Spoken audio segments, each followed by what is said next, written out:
My child, do not scroll. Do not swipe. I've waited too long to say this, and you've waited too long to hear it. This moment is not an accident. This message is not random. It's a divine dispatch, crafted by my spirit, carried through time, and placed in front of your eyes right now because it's time. Time for truth. Time for clarity.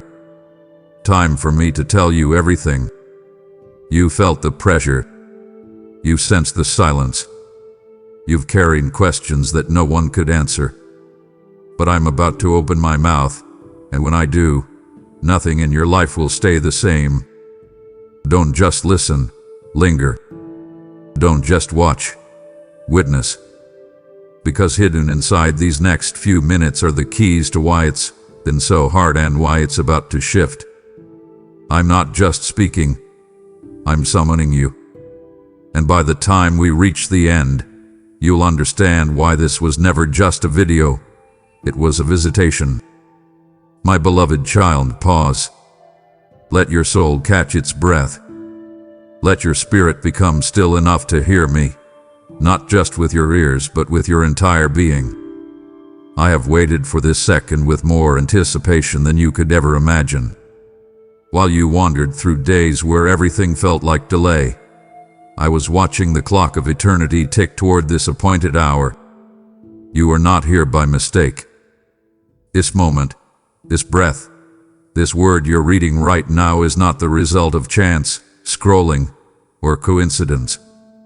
It is the unfolding of a divine orchestration, set into motion before you were even formed in your mother's womb. I drew you here not simply to comfort you, but to deliver something I've held in sacred stillness. A truth too deep for casual moments, a revelation reserved only for the ones who endured long enough to receive it. This message carries the weight of divine timing, and I am stepping forward now because you are finally ready. Not perfect, not polished, but present. Present enough to receive the fullness of what I've longed to pour into your heart. Heaven has leaned low for this conversation, and I, the God of your yesterday, today, and tomorrow, have silenced everything else in this moment to speak with you face to face. I've watched you misinterpret the stillness. You asked if I was ignoring you. You feared you were overlooked. But I have never once turned my face from you. I have been sitting with you in the silence, watching your spirit mature through the ache, grow through the uncertainty, and sharpen through the shadows. I could have spoken sooner. I could have revealed more earlier. But what I held back, I held not out of cruelty but out of carefulness. My words are never casual. My voice carries the weight of worlds. And what I have to say to you now needed the soil of your surrender, the readiness of your heart, the tenderness of your ache. I was waiting for the moment when you would no longer need signs, when your desperation for truth would finally outweigh your craving for comfort. And now here you are, wide open, still trembling but finally listening. And child, that's all I've needed. Not strength, not answers, just an open heart willing to receive. This is the second I've reserved on heaven's calendar to uncover what's been hidden, to illuminate what's been blurry, and to restore what's been slowly eroded by delay. This message, this divine unfolding, is not just encouragement. It's the beginning of an unveiling. I'm not speaking in riddles. I'm not hiding behind symbols. I am here, and I am telling you everything. My beloved child, listen to me with the weight of your soul resting in my hands. The pause was never punishment. The delay was never disinterest. Every second of silence was soaked in my patience, my protection, my preparation.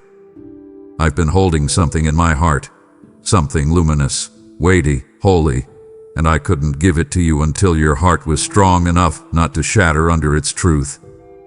This isn't a secret I kept from you. This is a treasure I kept for you. I waited for your heart to be steady enough to carry what I've longed to release. The reason your spirit has been stirred lately, the restlessness, the tears, the strange pressure in the quiet places, is because the time has come. I can no longer delay. I have waited through your wandering, sat silently in your sorrow, and watched you stretch your faith through nights that had no answers. And now, child, I have reached the threshold of divine necessity. I must speak. I must reveal. I must unfold what your spirit has already sensed, that something monumental is moving from heaven toward your life. You see, my voice carries glory. My words weigh more than gold. They do not return to me empty, and they do not enter on ready soil. I've seen how the pressure pressed you.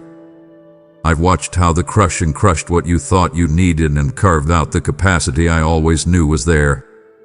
The pain wasn't for nothing, and prepared you. The isolation wasn't rejection, it was insulation. I've been protecting the sacred from the sabotage of premature exposure. Some revelations are too royal to be given while you still look for validation from voices that don't carry my spirit. Some instructions are too intimate to be whispered while your heart is still entangled with comparison. So I waited. Not because I was silent, but because I was serious. I do not hand out holy blueprints in chaotic atmospheres. But now your surroundings have been stripped, your senses sharpened, and your soul settled. And because of that, I can trust you with what others would misuse. I can unveil what you would not idolize. I can show you the thing that will shift everything, because you are finally still enough to steward it. And make no mistake, what I'm about to say is not lightweight. It is not a simple word of encouragement or a motivational echo. It is divine direction, a thunderous unveiling, a scroll of strategy straight from the throne. I am not just here to soothe. I am here to send. I'm activating the assignment that has lingered over your life like a sealed letter waiting to be opened. And this is the seal-breaking moment. This is the holy unveiling. The hour has come to shift from mystery to meaning. No more blurry vision. No more wandering in the wilderness. No more walking with weight and no understanding. What I speak next will awaken your bones, straighten your spine, and burn away the fog of confusion. You've outgrown the milk, child. You've graduated from hints and riddles. And now I give you the meat of revelation. Not because you demanded it, but because you've been refined to carry it. You've worshipped while you wept. You stayed when you could have strayed. And now the release is no longer postponed. Heaven is leaning in. The angelic hosts are still. And I, your father, am about to whisper what shifts the war in your favor. So don't flinch. Don't fear. You were made for this moment. Your heart was shaped in fire for this very unveiling. The timing is not off. The weight is not too much. You were fashioned with divine fabric to carry this word, to wear this instruction like a mantle, to walk it out with a boldness that silences the voice of doubt. And when I say I can no longer delay, it's because the atmosphere has aligned, the heavens have opened, and the fullness of time has arrived. What I've held back, I now pour out. What I've reserved, I now release. You are no longer standing in the waiting room. You are standing at the threshold of fulfillment. And my child, I am handing you what only the fire could form you to hold. Beloved, lean into me now. Let the ache in your chest soften. Let the weight you've carried unclench from your soul. I know what has haunted your heart. I know the nights you stared at ceilings, asking why the silence lingered, why the answers never came, why your prayers seemed to echo in an empty sky. And I know what the enemy tried to whisper in those moments. He said I had left. He said I had changed my mind. He said you were overlooked, bypassed, forgotten. But hear me now. I was never absent. I was never distant. I was not ignoring you. I was recording every sigh, bottling every tear, standing guard over every question you were too afraid to ask out loud. And now, my child, I step forward to say this with thunder in my voice and tenderness in my eyes. I am unraveling it all. Every thread of confusion, every knot of pain, every tangle of doubt. I am not skimming the surface. I'm going to the root. This isn't a surface-level solution. This is a soul-deep restoration. You mistook the silence for my withdrawal. But what you called stillness was sacred strategy. I was moving in shadows because I was preserving your purpose. I was quiet, not because I was far, but because I was near enough to whisper, waiting for your spirit to settle into stillness so you could finally hear. There were answers I longed to give you, but I wouldn't let them be delivered into hands still holding bitterness. There were truths too pure to be poured into hearts distracted by performance. So I waited until you stopped performing, until your smile cracked, until your strength crumbled, until your soul, finally laid bare, whispered, not for resolution, but for presence. And beloved, I was there all along, right beside you, waiting not to punish but to protect. I have seen the ache that words couldn't reach, and now I am reaching for it. I am unraveling every lie that wrapped around your identity like a vine. I am pulling apart the threads of every false belief, every buried cry, every silent scream you swallowed just to survive.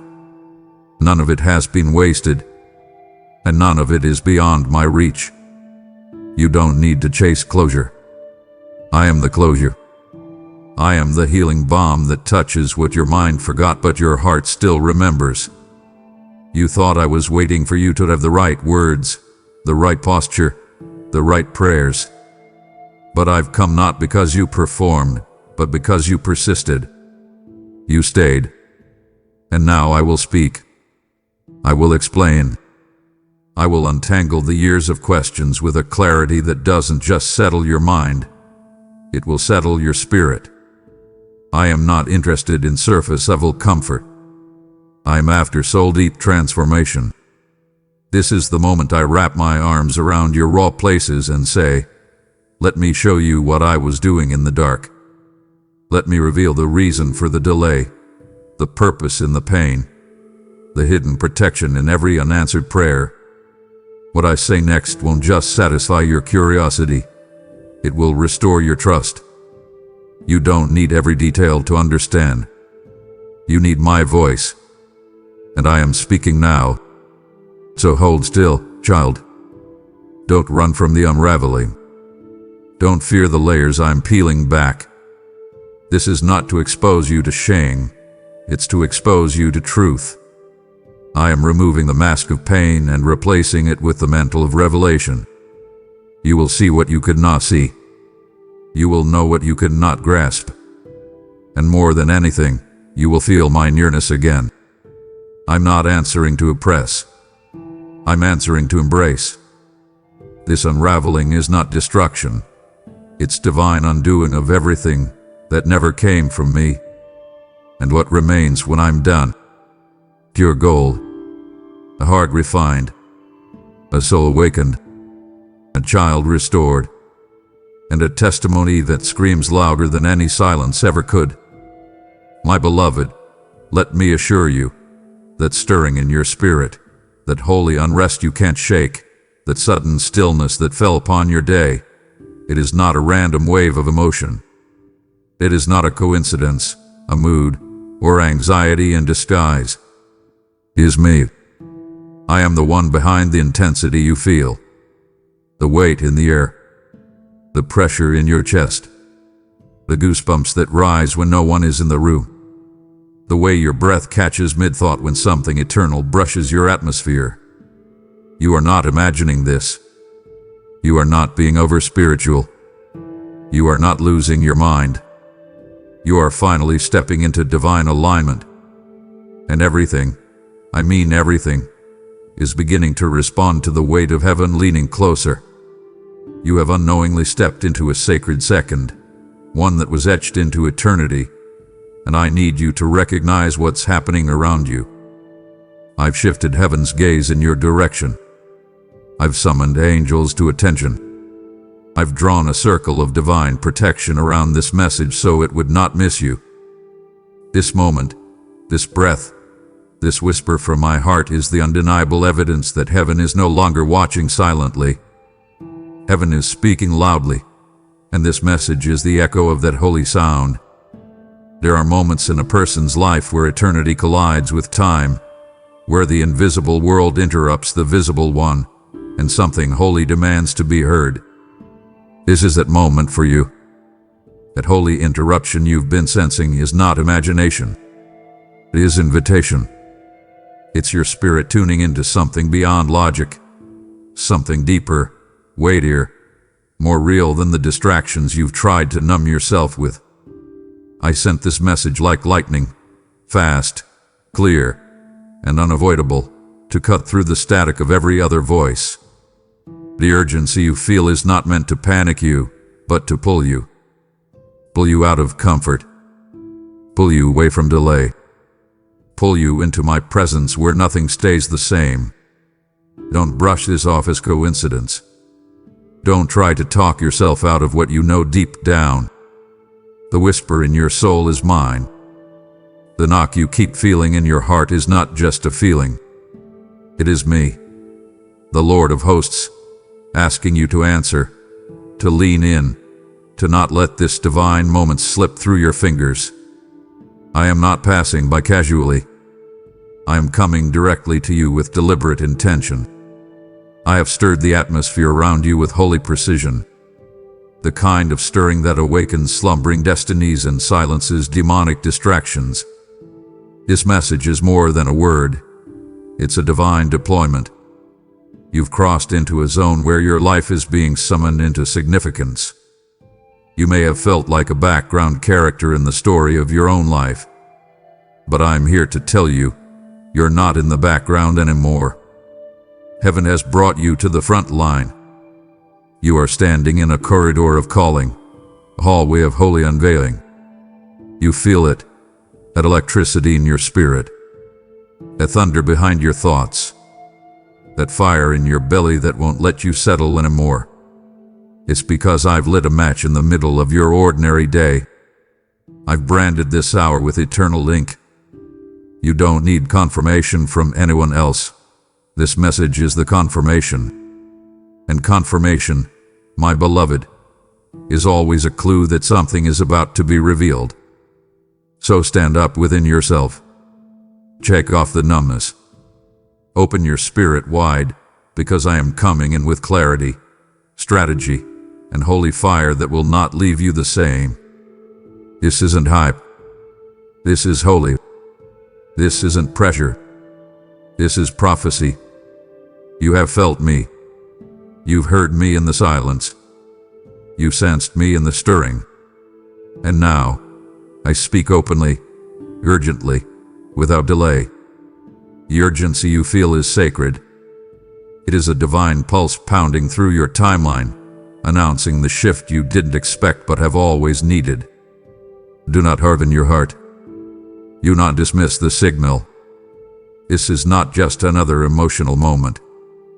This is the evidence that the King of Glory has entered your atmosphere, and nothing, absolutely nothing, will remain untouched by it. Heaven has shifted.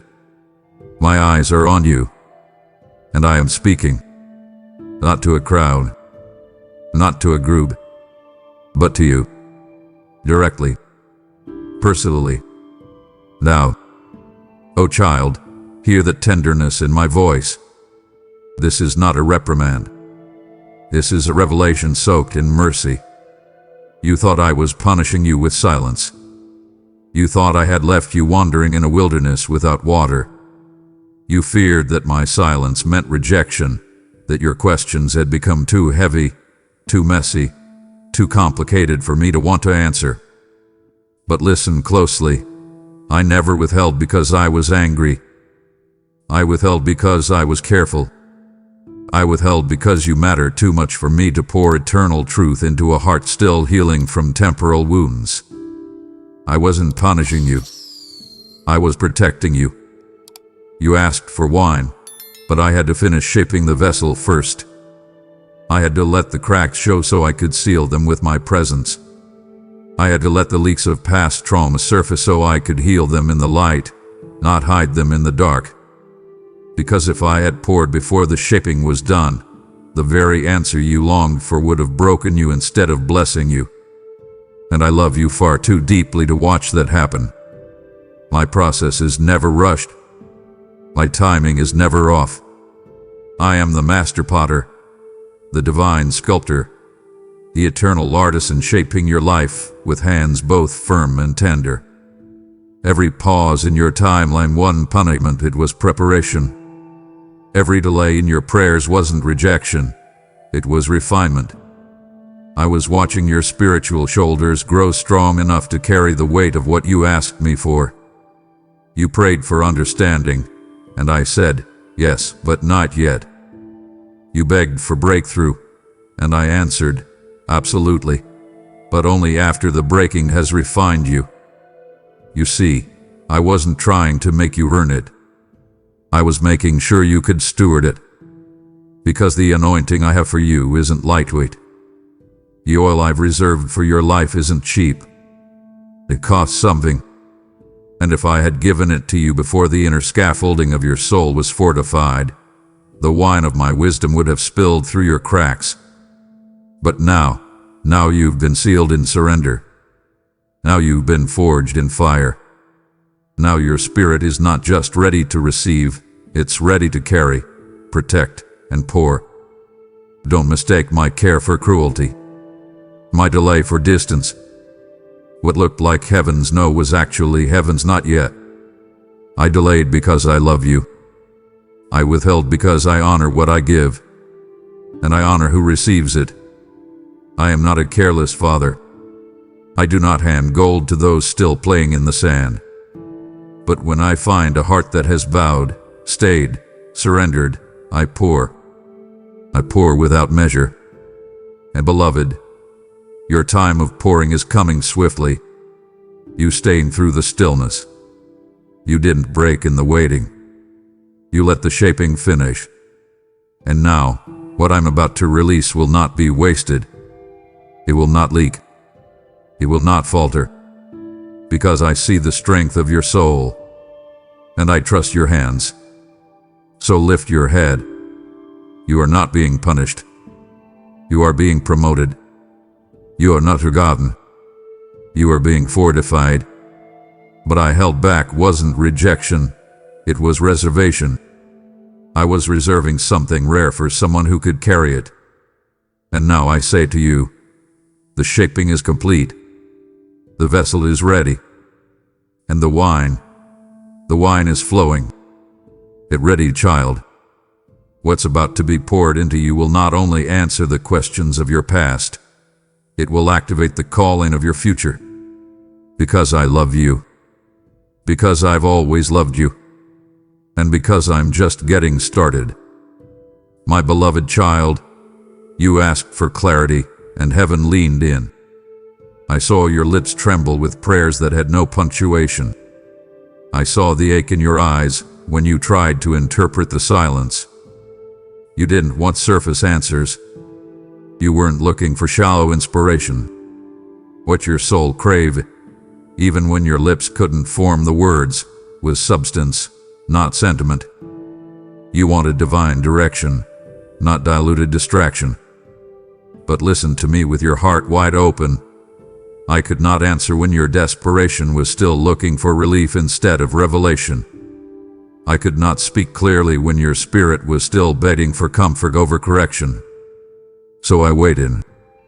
I waited through the weeping. I waited through the wild swings of emotion.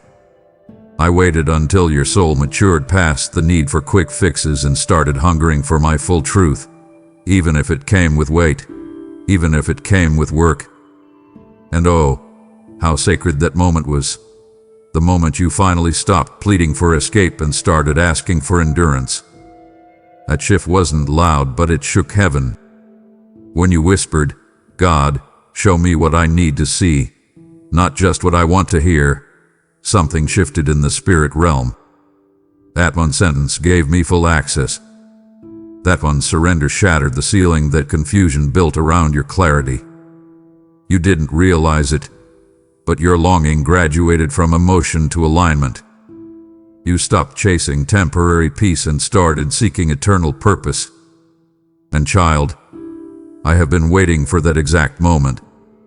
Not because I am cruel, but because I am careful. My truth is pure fire. It purifies. It transforms. It consumes what cannot remain. I couldn't hand you the flame until I knew your heart wouldn't drop it in fear. And now that you've been refined in the furnace of disappointment, I can place clarity in your hands without fear it will be traded for comfort. Let me be honest with you, beloved. The truth I'm about to reveal is not wrapped in soft edges or sugar-coated reassurances. It comes with holy weight, with divine strategy, with eternal insight. You wanted answers that would ease the ache, but I'm giving you answers that will equip you for assignment. Because I'm not just healing you, I'm preparing you. I'm not only clearing the fog, I'm giving you vision that pierces through shadows and sees straight into dissection. That's why the delay was necessary.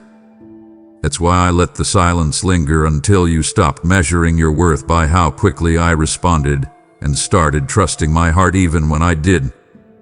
And now I will pour clarity like oil over your head. Not a trickle, not a drop, but a deluge. It will feel like scales falling from your eyes, like lightning flashing across the night sky. Sudden. Joe. Supernatural. You will not question whether it is from me. The weight of it will bear my signature. So prepare yourself, not just to be comforted, but to be commissioned. My truth is not casual. It is a sword and a lamp. It cuts what needs to be severed and illuminates what must be pursued. You didn't just cry for clarity, you bled for it. And now, I will answer in a voice that doesn't just calm your emotions, it will awaken your calling. The truth is coming, child, raw, radiant, and undeniably real. And when it arrives, you'll finally understand why I waited. Because clarity was never withheld, it was simply being perfected in the furnace of your faith. My precious one, what I am releasing right now is not just a whisper of comfort. It is thunder. Divine thunder, not the kind that rattles with fear, but the kind that breaks open sealed places in your soul. This is a holy rumble that shakes loose the pain hidden behind polite prayers. You've been too quiet about your breaking, too skilled at concealing your soul's slow unraveling. But I've seen it. I've heard the breaking in your silence. I've stood beside the bed where you whispered to no one in particular, "How much longer can I hold on?" And tonight, I'm not speaking softly. I am roaring. With gentleness, yes, but with undeniable urgency.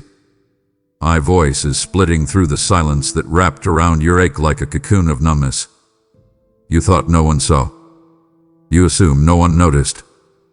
But I was there, beloved, and I'm speaking now, not just to encourage you, but to rescue you.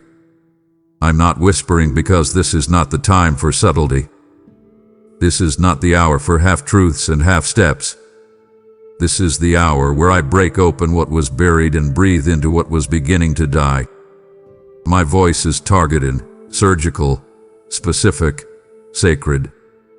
I'm not speaking to the you that pretends everything is fine. I'm speaking to the version of you that sits in the corners of your heart, wondering if you will ever feel whole again. I'm aiming my voice at the ache that has lingered too long. The ache that therapy didn't fully heal, that friends couldn't comprehend, that even you were afraid to admit still hurts. I'm going after the trauma behind your tolerance, the grief behind your grit, the fatigue behind your faith. Because I am not a God who glosses over wounds. I am a God who presses into the pain and speaks life until the cracks glow with glory. Let my thunder awaken you. Let it rattle the chains you've normalized. Let it disrupt the depression you've dressed up as diligence. I will not let you hide behind performance any longer. You were not made to survive in silence. You were made to thrive in my presence. This divine thunder will not destroy you. It will awaken you. It will pull the lid off every bottle you've used to store pain. I'm not afraid of your mess. I'm not disgusted by your doubt. I'm not disappointed in your weakness. I'm drawn to it. And I'm speaking now with a volume that matches the weight of what you've carried in silence. This is not noise. This is not hype. This is holy thunder from a God who refuses to let his child break silently any longer. So don't run from the roar. Let it in. Let it shake you free. This is the kind of divine interruption that doesn't just fix, it frees. This is the thunder that doesn't bring terror but truth. You're not just being heard, you're being healed.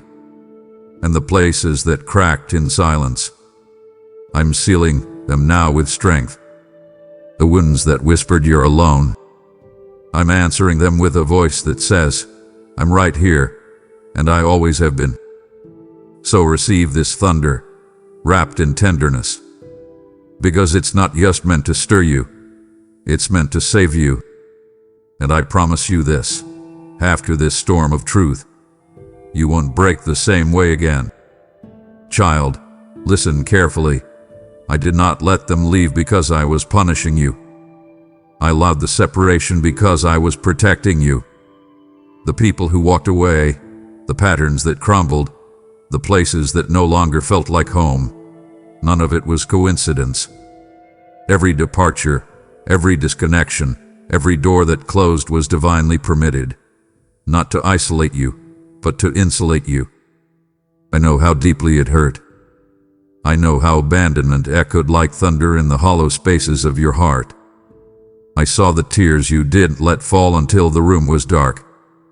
I watched as you mourned what felt like betrayal, not just from others, but from me. But hear me clearly now, with no shadow of doubt clouding your vision. I allowed it because what I was about to show you couldn't be shared with those who didn't honor the weight of your calling. I had to remove the noise before I could reveal the strategy. I had to strip the crown so I could expose the counterfeit. I had to empty the room so you could finally hear only me. Some of the people you cried to keep were never sent to stay.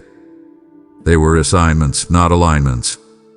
Their presence had a purpose, yes, but their expiration was also divine. You wanted them to walk with you into destiny, but I saw how they clung to your comfort, not your calling. I saw how their words subtly slowed you, how their counsel diluted your confidence, how their company clouded your clarity. And because I love you too much to let you miss what I've hidden just for you, I allowed the separation, not to break your spirit, but to break the cycle. You thought it was rejection, but it was redirection. You thought it was loss, but it was liberation. You thought the door slammed shut, but it was I who sealed it, so your soul could finally stop negotiating with noise. There are realms of revelation that can only be accessed in sacred solitude. And now, beloved, you are standing at the threshold. Alone, perhaps, but not abandoned. Distanced from distractions, yet divinely surrounded by purpose. I needed to empty the stage so your identity could no longer be scripted by others. I needed to clear the room of performance, people-pleasing, and misplaced loyalty. Because what I'm about to pour out over your life will require you to stand in fullness, not fragments. The unveiling I'm preparing cannot be diluted by comparison or corrupted by compromise.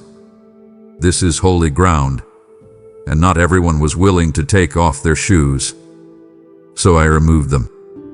Gently, silently, without public explanation. Because you didn't need closure. You needed consecration. You didn't need applause. You needed alignment. I'm doing something so custom, so uniquely designed for your blueprint, that it couldn't be revealed until the clutter cleared. That's why I let the shaking come. That's why I didn't stop the exit. Because what's about to enter is too sacred to share with anyone who can't handle the weight of your destiny. And now, child, breathe. Because the separation wasn't the end. It was the setup. You're not being punished. You're being positioned. What looked like subtraction was actually divine surgery. I removed what was crowding your spirit so that what I've hidden, the deep, the holy, the unprecedented, can finally rise to the surface. Don't mourn the absence of what I removed. Rejoice in the arrival of what I'm unveiling. Because what I reveal next is only for the eyes of the trusted. And you, yes you, have been trusted enough to be separated, so you could finally be seen. My beloved, lean in. I want you to hear this with the full force of heaven's heart behind every word. Delay does not mean denial. The long pause, the closed doors, the unanswered cries, they were not rejection. They were protection. You asked why it took so long. You wondered if I'd change my mind. But while you were pacing in disappointment, I was placing shields around your destiny. You see only the timeline, but I see the threats. I saw traps disguised as opportunities. I saw relationships that looked promising but were poisoned underneath. I saw doors that seemed open but were dripping with deception. And because I love you too fiercely to let you walk into premature disaster, I slowed the pace. I stretched the season. I lengthened the way. Not to break you, but to build a wall between you and what would have broken you beyond repair.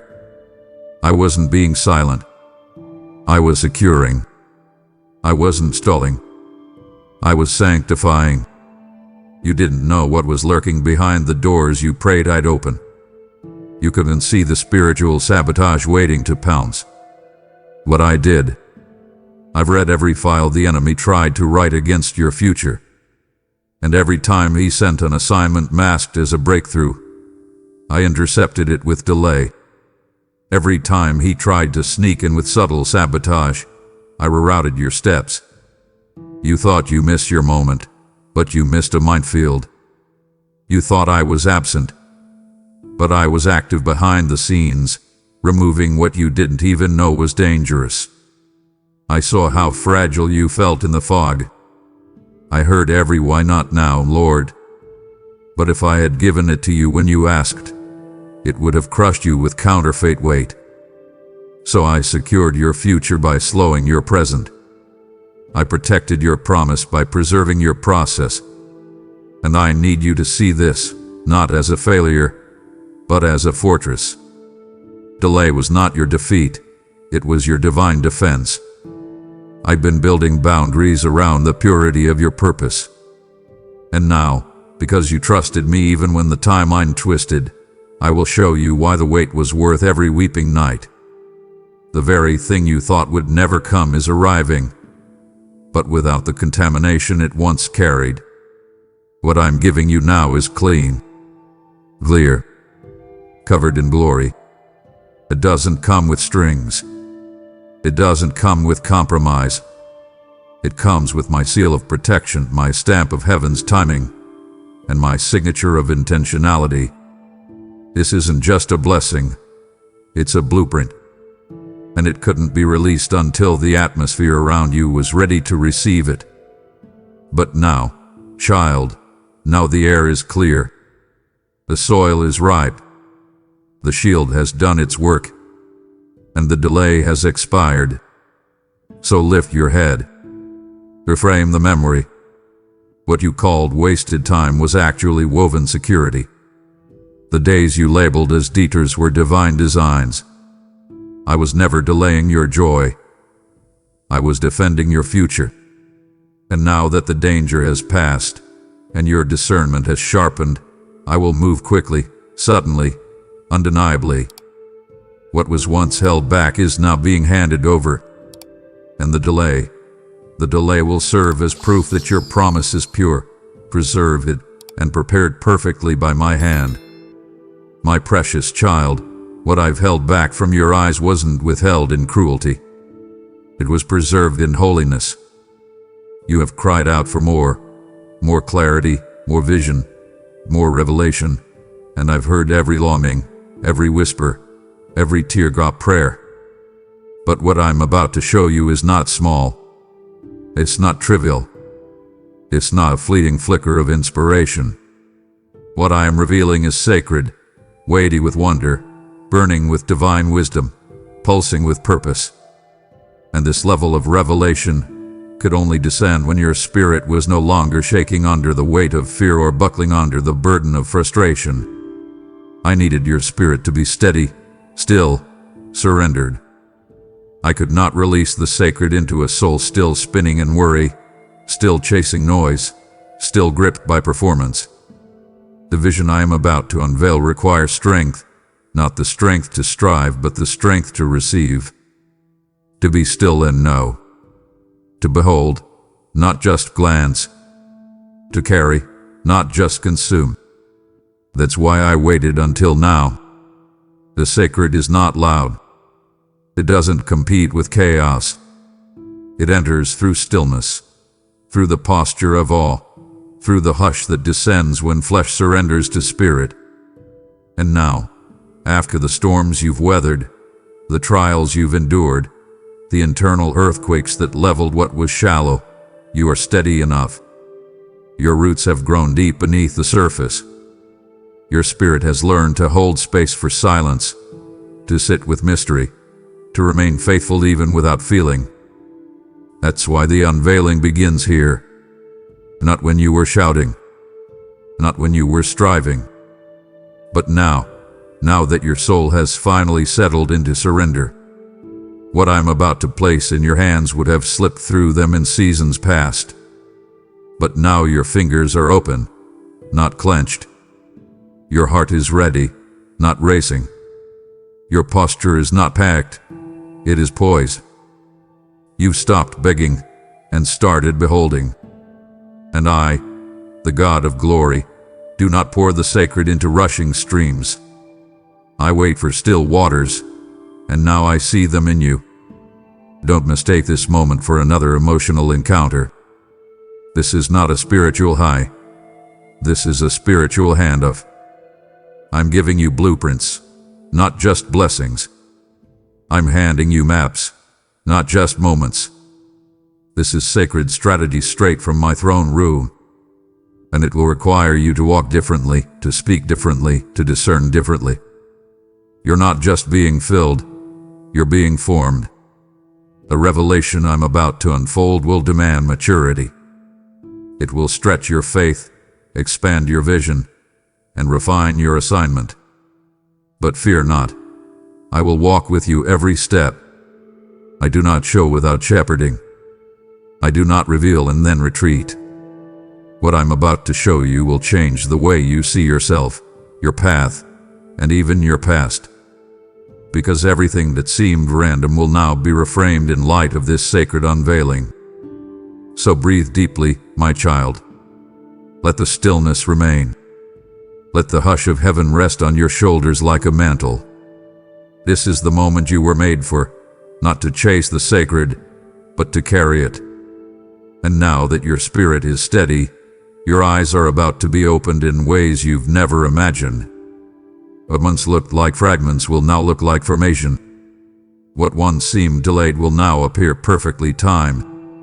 Because when the sacred arrives, everything begins to make sense, and the soul finally remembers what it was made to carry. Hear me now, child of fire and promise. You didn't miss it. I know the thoughts that have run like wild horses through your weary mind. I know the self-doubt that's whispered in the shadows. Maybe I missed my moment. Maybe I misheard. Maybe I messed it all up. But let heaven speak a louder word. You didn't miss it. You weren't passed over. You weren't left behind. What you thought was failure was actually formation. What looked like silence was actually sacred shaping. You were placed, not abandoned, into a furnace. But this fire was not meant to incinerate you. It was crafted to define you. I have been forging you in the flames of hiddenness, purifying you in the quiet, sharpening you in the shadows. You were not forgotten. You were being formed in the holy hush. Because the destiny I've placed on your life could not be carried by the version of you that hadn't walked through the fire. The fire stripped away the unnecessary. It burned off the opinions of others. It consumed the false identities, the shallow agreements, the soul-level fatigue masked by performance. In the silence, you learned to hear me without noise. In the stillness, you discovered strength not rooted in applause. In the fire, your essence was revealed, pure, powerful, unshakable. And no, you didn't fail. Even in your weakness, I saw your endurance. Even in your doubt, I saw your desire to return. You kept showing up. You kept breathing when you wanted to break. You held on, even if by a thread, and that thread was enough for heaven to weave destiny through. You were never meant to emerge untouched by fire. You were meant to emerge walked by, branded with boldness, cloaked in clarity, dripping in destiny. The furnace wasn't your failure. It was your formation room. Do you see it now? The timing wasn't wrong. It was refined. I wasn't late. I was layering you with resilience. I wasn't ignoring you. I was igniting you from within. The silence wasn't emptiness. It was echoing with eternity's instructions. The fire you thought would break you actually made you unbreakable. Because fire doesn't just burn, it brands. And you are now marked, beloved. Marked by my hand. Marked by my mercy. Marked by the memory of what you survived and who you became in the becoming. Others may only see the ashes, but I see the anointing. I see the oil extracted through pressing. I see the glow that only comes from walking through the flame and coming out without the smell of smoke. So take heart. Hold your head high. You didn't miss your moment. You were marinated in it. You weren't late. You were being launched. And now, the same fire that once surrounded you will be the fire that sends you. I am taking what was meant to destroy you and using it to distinguish you. The fire that formed you has finished its work. And now, child, it's time to walk out. Not as one who merely survived, but as one who has been refined for royalty. You are ready. You are radiant. And you, beloved, have never been more right on time. Oh, my beloved child, pause right here with me. Breathe deep, because I need you to feel the full weight of what I'm about to say. I have watched you survive what others would have surrendered to. I have watched you walk through seasons that screamed for your destruction, and yet, somehow, you kept putting one foot in front of the other. I have seen you sit in rooms full of people and feel completely alone. I've watched you smile through storms, carry burdens behind closed doors, and wake up day after day when your soul whispered, I don't know how much more I can take. You thought no one noticed. You assumed heaven was silent. But I was watching every single second. And now, the time has come for heaven to answer what earth has ignored. Child, you didn't just survive a hard season. You survived the shattering. And what you don't even realize is this. There were things, precious things, that were lost in that survival. Your peace, your pace, your sense of possibility. And now, I am stepping in to restore it all. You were never meant to just scrape by emotionally while appearing strong externally. You were never meant to wear resilience like armor, and bury your exhaustion beneath layers of performance. I never called you to live as a survivor while pretending to thrive. And while others celebrated your strength, I was weeping over the parts of you that went unnoticed. The silent fractures, the hidden bruises, the sacred parts of your soul you traded just to keep functioning. But now, because you remained under the pressure, because you didn't run from the fire or curse me in the wilderness, I am coming with holy compensation. Restoration, not just relief. What you gave up to survive, I'm giving back in surplus, and I'm not returning it in the same measure. Now I restore in overflow. What was taken in tears, I return in triumph. What was lost in silence, I speak back in sacred abundance. I'm not just healing the visible, I'm healing the invisible. There were things you laid down, not because you stopped believing, but because your hands were too tired to hold them. Dreams you buried because you didn't know how to reconcile hope with heartbreak.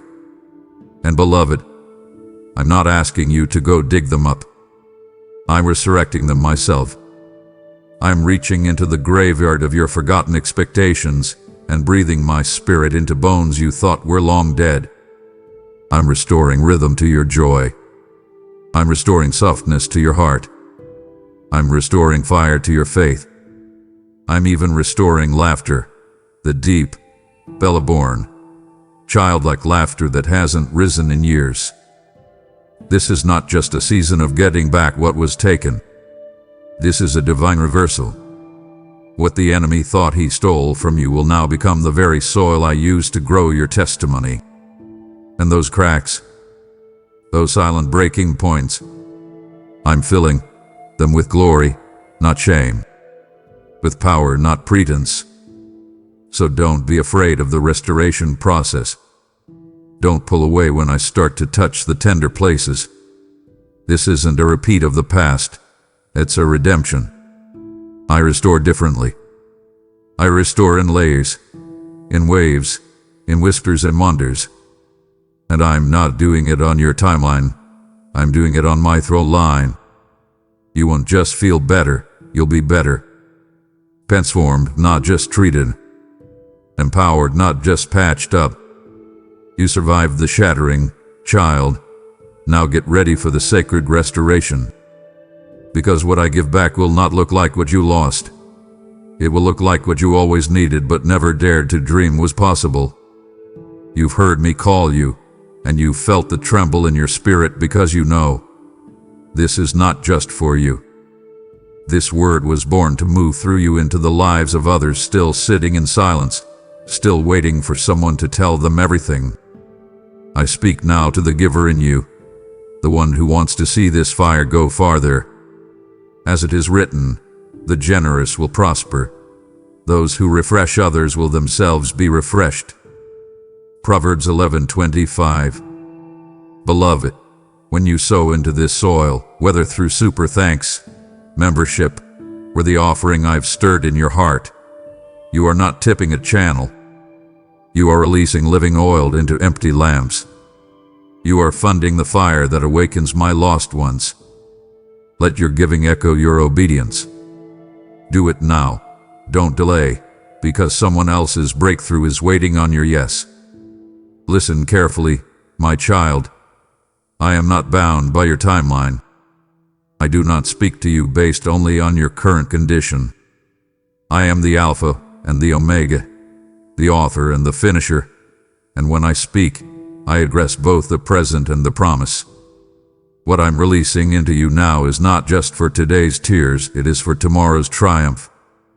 I am speaking to your now, yes, to your tired heart, to your weary hope. But I am also reaching into your next.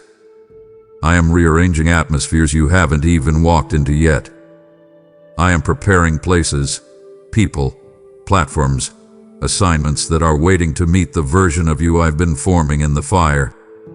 You see limitation. I see legacy. You see current chaos. I see future clarity. That's why I've allowed this depth of refining, Because what's coming next will require the version of you that's not just gifted, but grounded. You've been praying for doors to open, and they will. But I don't just open doors. I prepare destinations. I don't just send you.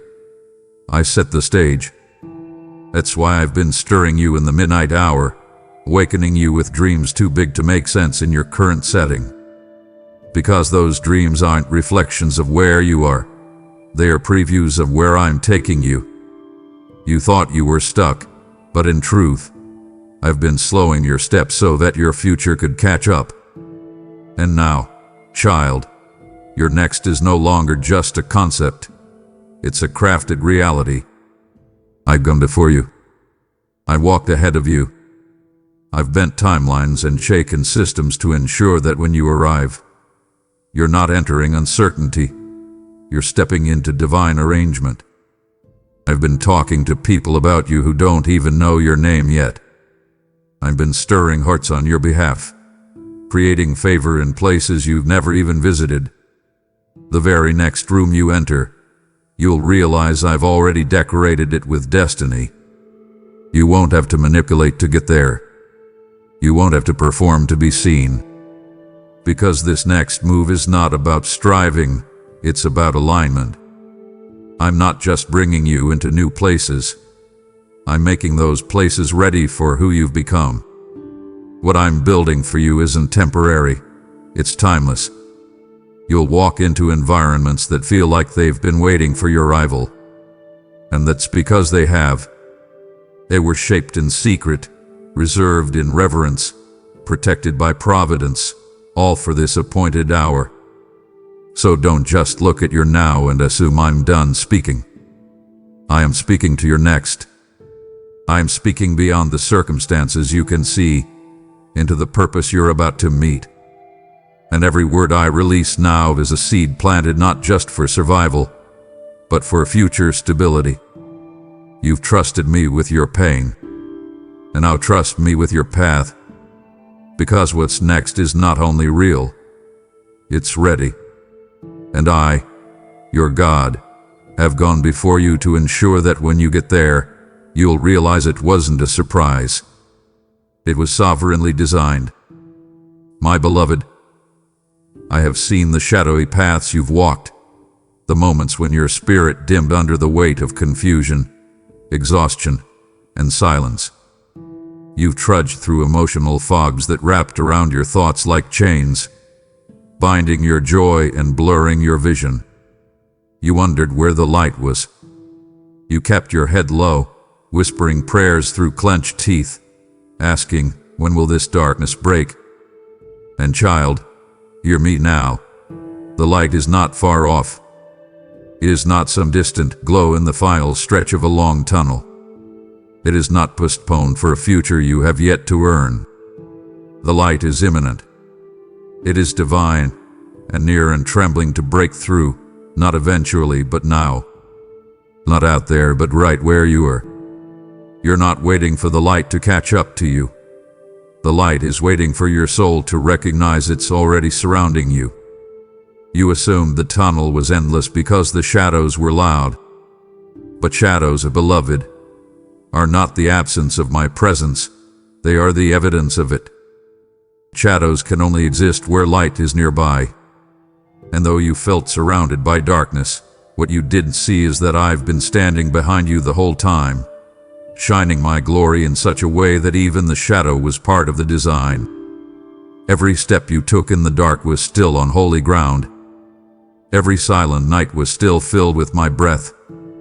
I wasn't waiting at the end of the tunnel. I was walking in it with you.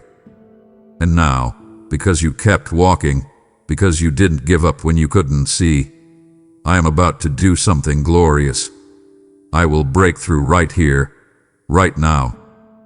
I will flood the shadows with sudden light, not a flicker, but a flood. Not a spark, but a surge. You're not approaching breakthrough. You are on the brink of becoming it. The light that's coming will not simply expose the way forward. It will reveal who you've become in the darkness. Because while you thought you were being delayed, You were actually being developed. Strength was being forged. Discernment was being sharpened. Roots were growing deeper than you realized. And now, as the light bursts forth, you'll see not only where I'm taking you, you'll see what I've built within you. The tunnel wasn't a prison. It was a process. A cocoon, not a cage. A hallway, not a holding cell. And what emerges from this darkness will not be the same version of you that entered it. You'll be stronger, steadier, softer, and above all, more saturated in my spirit. The light is not simply returning to your life. It is resurrecting you from within. So don't brace yourself for another season of waiting. Unclench your fists and harden your heart. Because I'm not about to shine near you. I'm about to shine through you. The radiance of what I reveal will spill into every darkened place in your soul. And those who once watched you walk through shadows will now witness you blaze with brilliance. This is not the end of the tunnel, child. This is the eruption of glory in the middle of it. And when the light comes, it won't just guide your steps. It will announce your arrival. My child, I felt the weight of your wondering. The way you second-guessed every decision, questioned every direction, retraced your steps with trembling hands, wondering, did I miss it? Did I take a wrong turn? Have I strayed too far? But I need you to hear me now, not with your logic, but with your spirit. You never left the path I carved for you. The terrain changed. Yes. The scenery grew unfamiliar. The quiet became almost deafening. But you were never lost. You were never off course. You were never wandering aimlessly. Even when the silence screamed, "You're alone," I was there, guiding you with gentle, divine precision. You assumed my voice had vanished, but it hadn't. It simply changed tones, from thunder to whisper, from visible to visceral. I guided you through gut instincts that you couldn't explain, through closed doors that didn't make sense, through dreams that woke you in the night and people who spoke truth without knowing why. My presence didn't disappear. It just disguised itself in everyday grace. The path didn't vanish. It simply dipped into valleys where faith was your only compass. And while others cheered in the light, you learned to walk in the weight of holy quietness. You thought silence meant absence, but it meant trust. I trusted you to keep walking when there was no map. I trusted you to keep believing when there was no confirmation. And you did. With tear-stained cheeks and tired feet, you kept moving. You didn't see it, but heaven did. Every trembling step was recorded. Every sigh was sacred. And now, I need you to release the doubt that says, I got off track.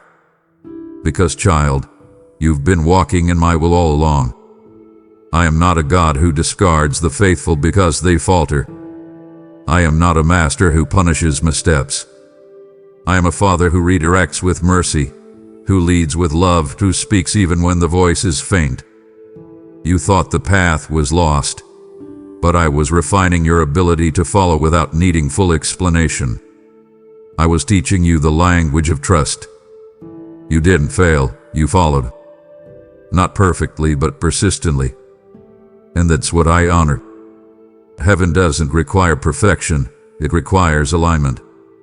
And every twist, every turn, every moment of what now was part of the path I designed to deepen your dependence and destroy your doubt.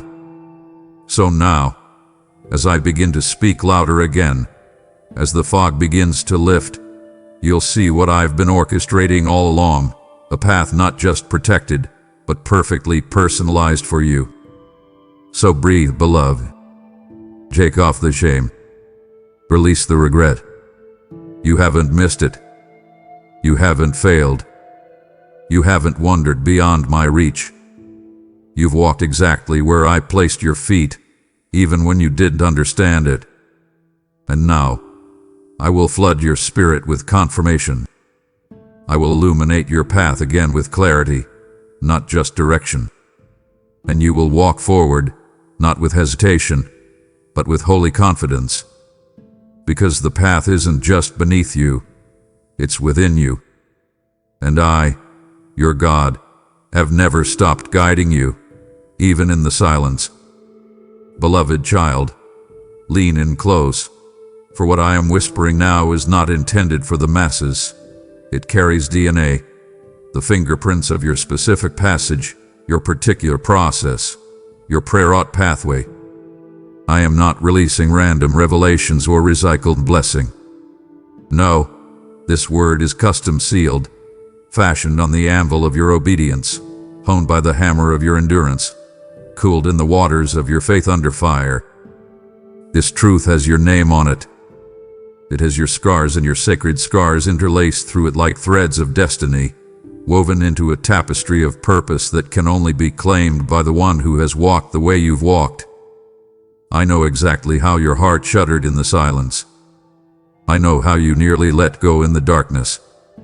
I know how your lips trembled, not from fear but from the weight of long-held faith. And because you held on, because you stayed, because you learned to trust me in fragments rather than in full visibility, I am ready now to pour out the specifics, the instructions, the revelation that fits your soul's blueprint alone. You have stood at crossroads where invisible angels waited on the wings of your decisions. You have chosen surrender over self-defense, transparency over pretense, and trust over terrified logic. These were not random acts of courage. They were investments in spiritual currency that now unlock supernatural provision. What I'm about to show you is tailored to your exact DNA, the call that has vibrated in your spirit since childhood, the assignment that felt like too much even though your soul leaned into it, the dreams you've hidden in the hush of midnight prayers. I crafted your path precisely so that this moment, this intersection of need and readiness, would ignite. This is your unveiling, not the unveiling of a template. A strategy not for many, but for you. And because it's custom, it will feel intensely personal and surprisingly powerful, like a wind that finds every brittle bone in your spirit and breathes life there again. The beauty of divine customization is that it isn't one size fits all. Uniform faith doesn't yield transformation, but faith shaped by suffering, perseverance, longing, and loyalty, that faith opens you to strategy that fits. The word I release now bypasses every generic blessing you've received and zeroes in on the terrains where your soul has bled, where your faith has been tested, and where your calling has been denied by your own disbelief. That is no longer the stage. That curtain is drawn back, and you are entering into a revelation that responds to your endurance. This is not to intimidate your weakness. It's to elevate your weakness into destiny. You were formed through pressure, but now that same pressure becoming revelation will serve you, not suppress you. So prepare your heart. This word will land as a weapon and a warm embrace. It will sharpen your purpose and soothe your spirit. It will confront every lie you've believed about lack, failure, fear, and unworthiness. Because you listened, you remained, you walked. And now the voice from heaven speaks specifically to your spirit, your assignment, your victory. This moment isn't communal commentary. It's a heavenly handshake extended not to everyone, but to you. And you, beloved, are finally officially commissioned. Oh, precious child, do you feel that tremor in your spirit? The one that rises just beneath your breath when memory breaks open again. Those questions, uttered in trembling tears, in solitude, late at night. God, why me? What's my purpose? Is this all? Can you still see me? These whispers were not wasted. Every teardrop soaked into the ground, carried with prayer, and landed directly at my throne. Not once did your sorrow get lost in the ecstasy of the cosmos. It was received. Your questions were not too many, too fragile, too broken. They were precious to my heart because they held your soul's raw need. And now, right here in the fullness of this hour, I am drawing every hidden question out, every cry hidden behind your words, every I don't know if I can go on. And I am answering in fullness. Not half-truths, not spiritual platitudes, not soothing words that evaporate with the day. I'm giving you the heart-level responses that ripple in your spirit and settle in your bones. You poured out your confusion, your fear, your longing for clarity. Some soothed the shame with shallow faith, some heard silence in return. But I heard your questions. I felt the force of your desperation. And I haven't just been silent. I've been gathering those questions up so that when I answer, it will not be a trickle, but a torrent of truth. Not of condemnation, but of affirmation. So each doubt you whispered, am I forgotten? Will it come? I have more. Does anyone even see me? Those are being met now with answers that aren't abstract. They're not manufactured comfort. They're living, breathing, resurrecting. And they are tailored for your faith and your fragility. You were not foolish for asking. You were vulnerable. And now I respond with depth and destiny. This is not a partial repair. It is a divine breakthrough. The volume of your questions, the ones repeated to empty rooms, to slumbering nights, to faces that saw your faith but didn't feel your fracture, that volume will now be answered with clarity that fits each sop, each longing, each fragile hope. It feels overdue because you're right on time. Delaying did not mean forgetting. Delay bred depth. And now, because you held on to my voice when there was none, I respond with my voice when you're ready to truly hear. One by one, the questions asked in fear will fall away into praise. And the answers, the answers, will become not only your comfort but your calling. So rest your heart. Let the tension that's held your soul loosen. Because this encounter is not just about truth being told, it's about trust being sealed. Your questions, saved in the storm of heaven, are now unpacked in glory. And you, yes you, beloved, are being filled with answers so fierce, so full, so freeing, they will change your trajectory. Not tomorrow. Now. The throne has heard you. The answer is here. Receive with both hands open and both feet steady, for heaven has spoken, and this speaking will define your days. My child, bend close and listen. This moment is not another milestone. It is your divine unlocking. I stand before you not just to comfort, but to commission. To deliver not just words, but keys, sharp and sure, designed to open what has been closed in your spirit, in your calling, in your capacity to receive destiny. Those keys aren't forged in casual moments. They are crafted in covenant, sealed with the sound of my heartbeat. Each key is an answer to years of unanswered questions. Each key is a pathway through walls you thought impenetrable. I'm not handing you common keys. They are orchestrated by my holiness, tailored to fit your locks of timing, purpose, and promise. You're not simply stepping forward. You're stepping into unlocking, into unsealing, into unveiling. I see the places you've tried to open with your own strength, doors that wouldn't budge, chains that wouldn't crack. You labored, you pushed, you pounded, and I watched. But dear one, you needed my key. You needed revelation activated by my hand. You needed clarity rooted not in ambition but in alignment.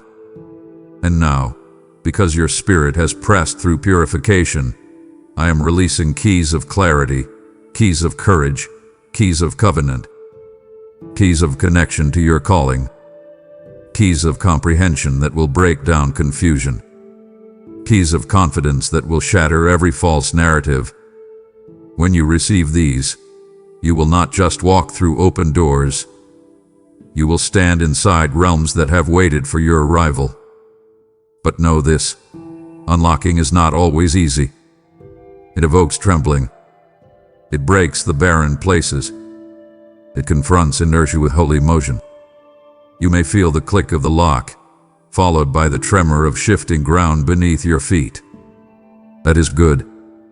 That is holy. Because what I unlock is alive.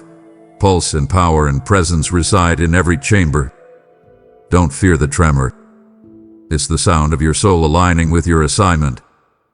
It's the sound of revelation becoming habitation in your heart. The keys I bring are not to convenience, but to consecrate. Not to comfort, but to commission. Each key is a call to maturity, to movement, to mission. So, receive them, not as symbols but as seals. Seal breaking is about authority. You're not picking locks. You are receiving my authority to walk forward. The revelation that comes now will open your eyes, but it will also unfold your feet. You won't just see.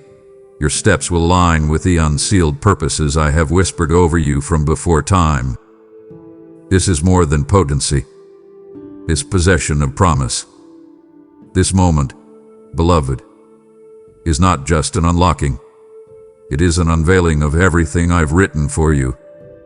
Take hold, walk through, step into your calling unleashed. My beloved, I know the noise that's wrapped around your mind, with its distractions, distortions, competing voices, and clashing opinions. It isn't just sound. It's a spiritual static, drowning out stillness, shaking your spirit, confusing your clarity. You've tried to manage it. You've tried to filter it. Maybe you turned up the volume of good counsel, tried affirmations, but none brought the life you needed. That noise, though familiar, held no life. It was clutter, not clarity. But I am stepping in now to cut through the chaos with clarity. Not with a gentle tone, but with incisive precision that dismantles confusion and restores sight. I'm breaking through, not to soothe the noise, but to silence it with my voice of vivacity. Imagine a storm of sound turning into a single, resonant note that echoes in your soul. That's what I'm doing. I'm bringing a clarity so holy, so sharp, it will slice through the static and reveal the rhythm that lies underneath, the heartbeat of your destiny. This isn't about what's comforting, it's about what's clarifying. The world's applause won't bring clarity, it'll just amplify noise. But my voice, not loud but lifeful, will bring stillness, focus, and forward motion. You'll recognize it not because it's louder, but because it's truer. It's not carrying the breath of confusion. It's carrying the freshness of revelation. I will not only pierce through the noise, I will dismantle its power over your decisions, your dreams, your discernment. What once threatened to override your purpose will now be eclipsed by the clarity of my voice. Lessons will emerge, not from outside correction, but from inner conviction. Crowded conversations will fade into the background because the clarity I bring resonates at a frequency your spirit understands. You won't only know the way, you'll feel it, deep in your bones. No more hesitation. No more second-guessing. No more fragments of clarity lost in crowds. Yes, truth. Pure. Person by person. Life by life. Me by you. So anchor your heart. Cast aside the exhaustion of trying to discern through chatter. Open yourself to divine clarity now, clearer than any contriving counsel. Let this clarity become your compass, your currency, your conduit. Not because it comforts the chaos, but because it commands transformation. The noise was not meant to stay. It was only the background. Now I speak. Not to add to the tumult, but to restore order. This is not passive presence. It is prophetic precision. I am cutting through chaos. The silence after it lands will ring with the clarity you've long cried for, and the life you've long needed will finally find you. Beloved child, listen with your spirit. I speak not to the ears of casual comfort, but to the depths of your being. There have been truths, divine truths, that hovered on the horizon of revelation, truths that shimmered like stars in the distance but seemed too heavy, too holy, too harrowing to bear. If I had given them to you during your previous season of fear, of fragility, of fragmented hope, they would have crushed you. They would have shattered your shattered places. They would have buried you beneath their weight. But you see, the fullness of my love does not rush. My love waits. My love sees. My love grows the vessel even as I measure the treasure. So I withheld certain truths, not out of cruelty, but out of care. I withheld because you had not yet been strengthened enough to walk in them. You had not yet been refined enough to wear them. Now, beloved one, that season of unveiling has arrived. The truths that would have crushed are now being refashioned into crowns. The very words I held back in holy hush are now being spoken not as burdens, but as attestations of your becoming. No longer will they weigh you down. They will rise upon you, like diadems fashioned from divine fire, setting you apart in clarity, in calling, in covenant with the Almighty. You were being formed to carry what you could not carry, your depression transforming into devotion, your hurt becoming holiness, your brokenness being rebuilt into beauty. When I tell you what I withheld, it will not come as an accidental echo. It will come as majestic revelation, and each syllable will flow not out of haste, but out of hope for your honor. Let me say this gently: what should have wounded you will now win you. What was once held back will now be handed down to you in radiant brow, all because you allowed the forming. You yielded to the fire, and you waited on me in faith. Do not mourn the delay. Celebrate the deposit. The truths I reveal now are not just information. They are empaneling your destiny. They are no longer whispered. They are crowned. This isn't a casual word of encouragement. It's a coronation of clarity. When I speak it, you will realize that every time you thought you missed your moment, you were merely being readied for the moment of your crowning. So lift your head, beloved. Feel the shift. You are entering into the realm of revelation, not to carry shame, but to wear strength. The truths that could have crushed are now becoming your crowns, signs that you have not only survived but have been so chosen to reign in revelation. And just as a crown never bruises the brow that it is crafted for, these truths will rest perfectly on your heart, reflecting the glory of who I am and who you are becoming. Child of covenant, do you wonder why your path has felt like a maze? Why doors you prayed through bolted shut? Why people who once walked with you faded into fog? Why the road you thought straight has curved, climbed, crumbled? Let your spirit lean in. I am showing you now that none of it was random. Not a single closed door was a mistake. Not a single departure was pity.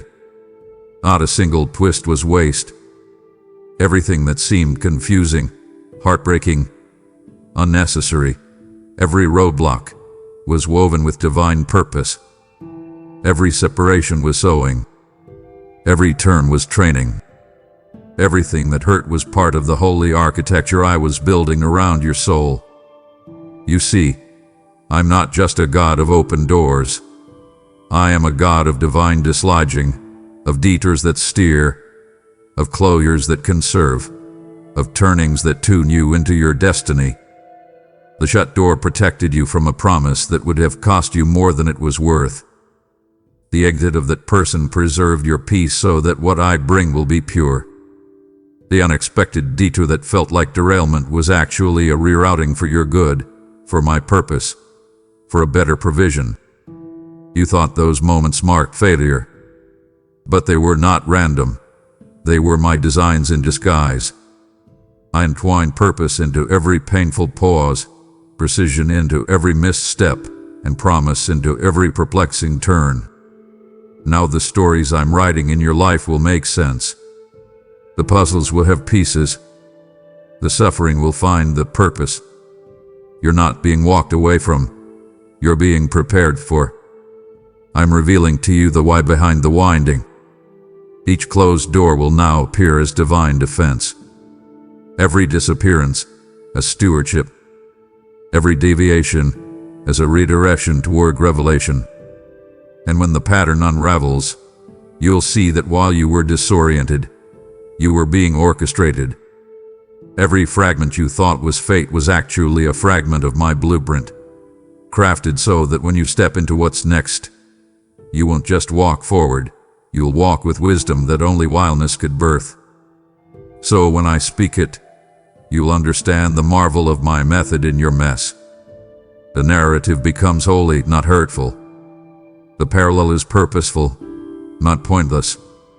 When I say now, beloved, now you see, it will not just be information, it will be illumination. The same path that once felt like punishment will feel like preparation. And you, beloved, are not a victim of randomness, you are a vessel of revelation. And I am showing you why it all mattered. My beloved, let me draw near and speak what I've long been waiting to say. This moment, yes, this very moment, is holy. It's not a coincidence that you're here, not an accident that your heart feels this vulnerable, this raw, this strangely expectant. I have been waiting for this exact alignment of time, tenderness, and truth. For so long, you begged me to speak, to explain, to answer, but you didn't know then what your heart needed to be able to hold what I was preparing to reveal. The truth I carry for you isn't light. It is luminous. It doesn't come to skim the surface of your understanding. It comes to pierce through every layer of self-protection, every crust of trauma, every crusted over wound you learned to smile over. And I knew, child, that if I had whispered this truth before your soul was supple, it might have shattered you. It might have sounded like rejection rather than redemption. But now your heart has softened. Now you're not just looking for answers, you're craving alignment. You see, my truth doesn't only inform, it transforms. It doesn't merely explain the past, it unveils the purpose beneath the pain. And truth like that can only be received by a heart that is no longer hiding behind pride, fear, or the illusion of control. You've surrendered your weapons. You've laid down your defenses. You've knelt at the altar, not demanding an outcome, but desiring my presence. And because of that surrender, I can now trust you with the truth, not the watered-down, half-step version, but the glory-saturated, soul-awakening, course-correcting kind. The kind that answers the why behind the delay. The kind that illuminates the how in your next steps. The kind that speaks to the child in you, the leader in you, the weary you, and the rising you, all at once. This is what you've waited for, not just divine permission, but divine precision. You may feel the truth land in waves. Some of it will sting before it soothes. Some will stir buried memories before it settles your future. But I will be with you in the hearing, in the trembling, in the receiving. I'm not flinging truth at you. I'm placing it within you, like a key in a lock that has long rusted shut. And as it turns, as the truth I speak now sinks in and seals into your identity, you will find freedom you didn't even know you needed. You will exhale the lies you didn't realize you were breathing. You will walk lighter, not because life is easier, but because your soul is no longer fighting their own battles. The truth I speak is not meant to expose you. It is meant to exalt you into wholeness. It does not come to accuse you. It comes to anoint you. So do not brace yourself in fear. The truth is not coming to take something from you. It is coming to give you back what deception tried to steal. You are safe here. You are seen here. You are strong enough now to hear what you couldn't have heard before. This is not just a moment of revelation. It is a homecoming of identity. Welcome to the clarity your heart has craved. Welcome to the truth that only divine timing could deliver. You are ready. And I, your Father, am speaking clearly. You now know. Your heart was open enough to receive the truth without fear. But this truth is not meant to be buried. It's meant to be broadcast like a trumpet, like a wind sweeping across dry bones. I am calling you not just to hear, but to help send this message to others. I'm awakening. I said, give, and it shall be given unto you. Pressed down, shaken together, running over. Luke 6:38. When you give through super thanks, membership, or PayPal, you're sowing into the harvest of the hurting.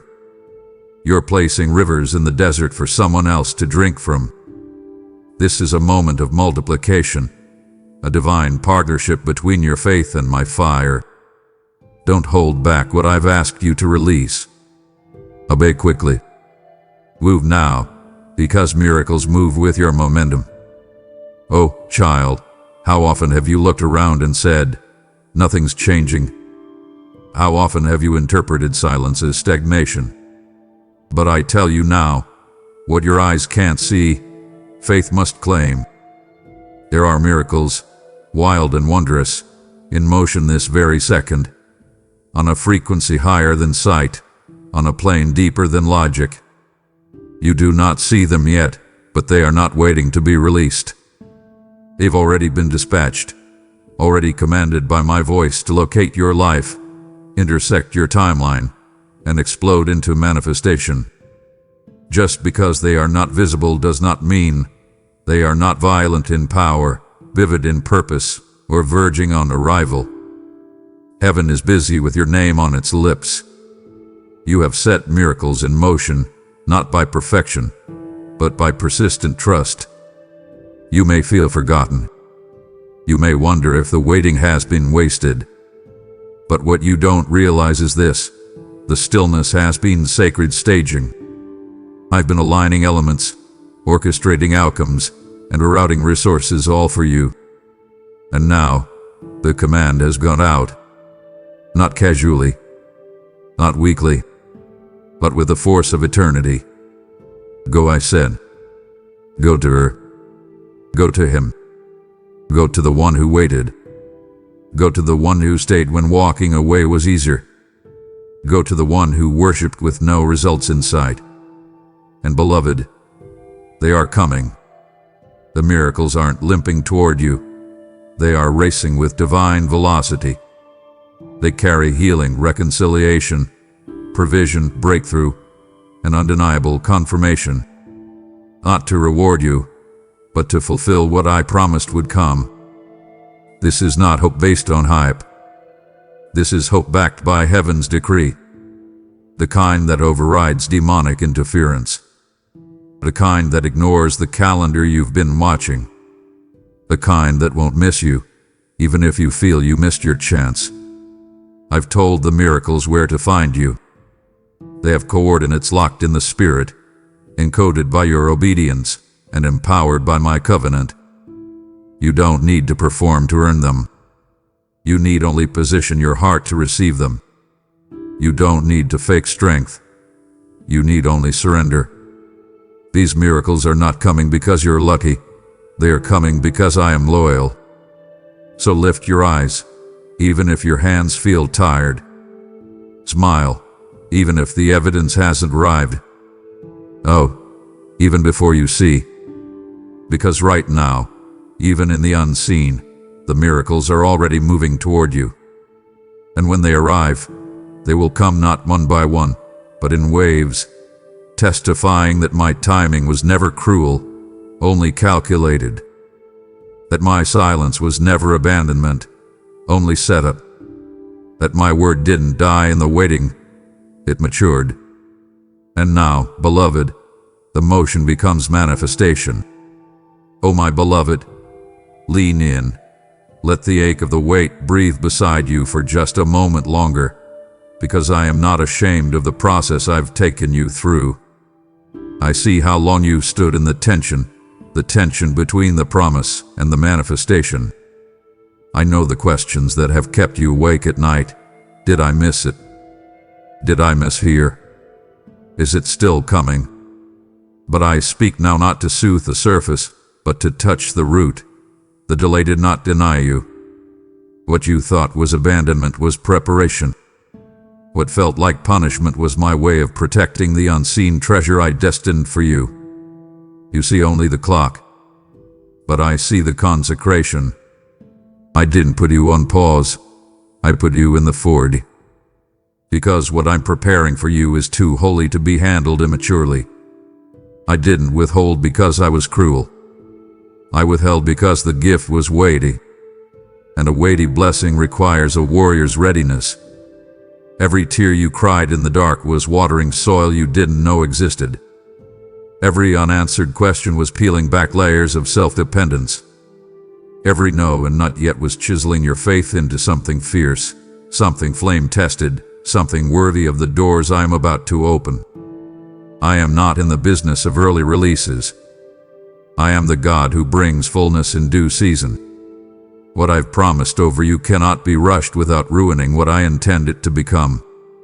And now you are not just waiting, you're ready. Your spirit has matured. Your discernment has sharpened.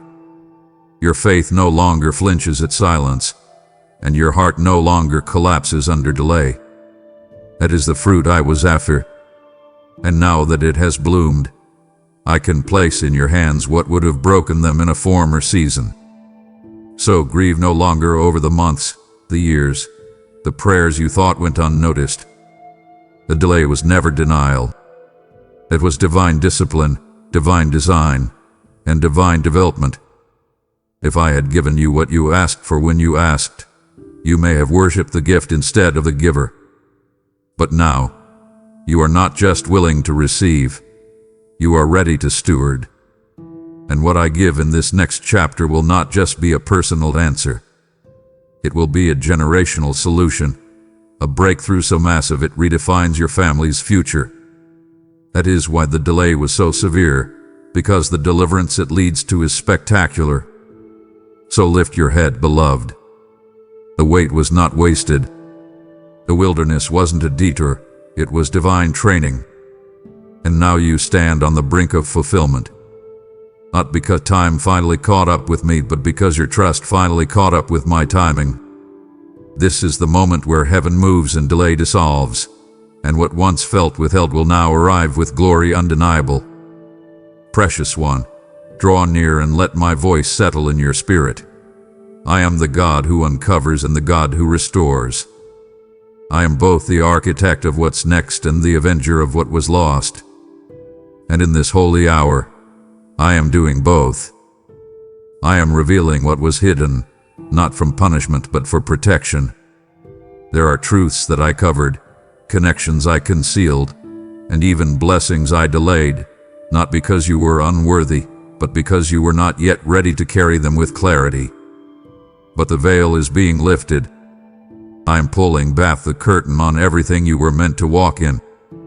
Every anointing that was buried under shame. Every gift that was suppressed under survival. Every relationship, revelation, and responsibility that I've been keeping safe until this exact moment. What I'm revealing now will make you weep, not from sorrow, but from sheer wonder. How could I have not seen this before? And I will whisper, because now, you finally can. But I'm not just revealing. I'm redeeming. Every ounce of joy that was stolen through betrayal. Every bit of confidence stripped by cruel words. Every opportunity swallowed by fear. Every door slammed in your face while you stood there crying. Nothing has escaped my notice, and nothing will escape my redemption. I am reaching into the ruins, into the broken glass of your story, and I am rebuilding with divine elegance. What was stolen is coming back, multiplied.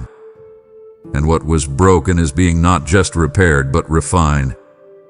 I am not duct taping your life together. I am recrafting it with heavenly precision. What looked like loss will now gleam as legacy.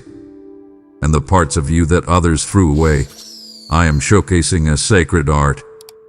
Yes, they underestimated your rise. Yes, hell tried to bury your voice. Yes, life tried to convince you that healing would never come. But I have spoken another word over you. A final word. A restoring word. A resurrecting word. You will no longer live under the shadow of what was hidden or the shame of what was stolen. You will live in the fullness of what I am now making visible and valuable. What was once concealed in pain will now be revealed in purpose. What the enemy tried to hide from you, I am placing in your hands with undeniable clarity. And what he tried to rob, I am returning with heaven's interest. So prepare yourself, child, not just for answers, but for awakenings. I am not done with your story. I'm just beginning the most beautiful chapter.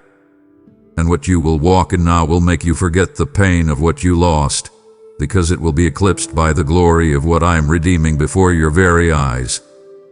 Beloved child, stop and breathe with me for a moment. This is not simply another moment marked by relief or a return to comfort. This is far more than a breakthrough. This is a divine briefing, a sacred download directly from heaven's frequency into the fiber of your being. You were not designed for surface-level glimpses or temporary upgrades. No, you were created for transformation so profound that it rewires the very architecture of your heart and the lens through which you interpret everything around you. The change coming is not just physical or emotional. It's spiritual recalibration. It will reorient your beliefs, realign your boundaries, and reframe your worldview. What you thought to find your journey will now become the plot twist that elevates your story. This is not because of what's in you, but because it is my voice instructing, illuminating, and initiating. I know you've dug deep. You fought hard. You've prayed through nights when your voice cracked and your spirit trembled. And I've watched every moment, recording every tear, savoring every surrender, waiting for the hour when your readiness would meet my release. That hour is here. You're not just receiving a word of relief. You're downloading divine design. You're not just breaking through a barrier. You're being briefed into a higher realm. You'll come to see that every no, every delay, every desert season wasn't a setback but a setup for this very unveiling. This download will pull back curtains you didn't know were hiding the glory behind your grief. It will untangle knots that despair wove in your mind. It will synchronize your spirit with its assignment, aligning your heartbeat with my heartbeat. And this wiring shift, this reframing revelation, will cascade into every corner of your life. How you pray, who you love, where you serve, and the vision you carry. This is not casual. It's not for just anyone. It is sacred strategy dropped into your spirit, a code that only your restored identity can carry. Suddenly, the people you once feared, the places you once avoided, and the purposes you once doubted will align with clarity. Joy will no longer be a rare visitor. It will become your ambience. Courage won't just be an inheritance. It will be your atmosphere. Restoration won't just be retrospective. It will be your every breath. Because you're not just moving forward, you are being rerouted into new realms, new rhythms, and new revelations. When the download comes, receive it with openness, not hesitation. Don't analyze it before you allow it to anchor. Don't judge its worth before you let it transform. Let the truth settle. Let the revelation saturate. Let my voice rewrite the code of your soul. Then begin to see new patterns in the fabric of your life. Patterns of purpose, threads of grace, symphonies of destiny. And when you look around, You won't just see divine fingerprints. You'll understand your part in the masterpiece. This is not just a breakthrough. Beloved, it's a divine briefing, designed to rewire every perspective you've carried and remap what's possible for your days ahead. My child, I need you to lean in, not with leaning on comfort, but with unwavering attention. Do not brush this off. Do not dismiss what is happening as just another emotional surge or spiritual high. Far from it, this is a holy confrontation with your destiny. I'm not here to entertain your emotions, I'm here to awaken your purpose. I'm not presenting a passing moment. I'm orchestrating a sacred collision between your flesh and your future, between your past pain and your prophetic calling. What you feel right now isn't a flicker. It's a flame, and it's lit in a furnace of prophetic intention. The tones of heaven have colored this moment. They've spoken to the deep corners of your soul, and now your spirit is waking up to what has always been written for you. You may feel the tremor in your spirit, that uneasy stirring that says, everything is shifting. Good. That is what I want. Because destiny doesn't arrive in your comfort zone. Destiny barges in. It uproots you from the familiar. It demands everything of your faith. It confronts cowardice. It ignites courage. This is your confrontation with the thing you were made for. Your calling isn't going to whisper politely. It's going to roar. And with this moment, you're encountering that roar. You will walk differently after this. You will speak differently. You will serve differently. Not because you're stronger, but because you are aligned with what's holy. You will bear the weight of what you were formed for, and what once felt like pressure will now feel like purpose. Do not swipe past this. Do not diminish it. Do not reduce it to the emotional. Let faith rise inside you. Let your spirit sit up. Let your story shift from survival to sacred assignment. This isn't another encounter. It's your appointed intersection with destiny. Heaven's tension is low in the air. Don't dilute it with distraction. Instead, let attention rise. Let surrender refine your readiness. What stands before you isn't just an experience. It's an elevation. There are doors waiting to open that require more than proficiency. They require presence shaped by prophets, by promise, by prophecy. You are in that turning point now. Don't walk away unaltered. Don't treat this like it's just another day. It is the day your destiny finds its voice in your life. Child of mine, hear me clearly. You did not miss it. I know you stared at closed doors and echoing hallways, wondering if the opportunity passed you by. I've heard the whispers that try to wrap around your thoughts in the silence. It's too late. I waited too long. Maybe I misunderstood what God was saying. But hear me now as I thunder into that internal storm. I am the master of time, and no door I have written for you can close until it fulfills its divine assignment. What I offered for you is sealed in eternal ink. No mistake you made. No delay you endured. No detour you took can cancel what I have preserved. The enemy wants you to believe your window closed. But what he didn't account for is this. I didn't just preserve the moment, I preserved you for the moment. You thought you were being delayed, but I was divinely developing you. I was hiding you in plain sight while your faith took root in the unseen. I was wrapping grace around your identity so that when the moment arrives, you won't just walk through the door. You'll walk in as someone formed by fire, refined by silence, and crowned with perseverance. The version of you that prayed for the moment wouldn't have been able to handle the weight of it. You would have bent under pressure, compromised your values, or shrunk in fear. So I kept the moment waiting, and I kept you hidden, until both were ready to meet in supernatural timing. And now they are converging. The preserved moment and the prepared soul are about to collide. And when they do, There will be no more question, no more wondering, no more shadow of delay. It will be clear that what you thought was lost was merely kept safe by my hand. So don't mourn what didn't happen then. Rejoice for what's about to unfold now. I have not wasted your waiting. I have not ignored your prayers. I have not forgotten your faith. I've been preserving it, preserving you. The oil of every broken season is now fragrant with purpose. The scars you bear will shine as signs of survival, not shame. The moments you thought had expired are now resurrecting with new power. Even the ashes are speaking now, testifying that your story was not forgotten, but forged. So when I say you didn't miss your moment, believe me, your moment is about to find you because I preserved it, and you, for such a time as this. Beloved, come closer. Yes, closer still.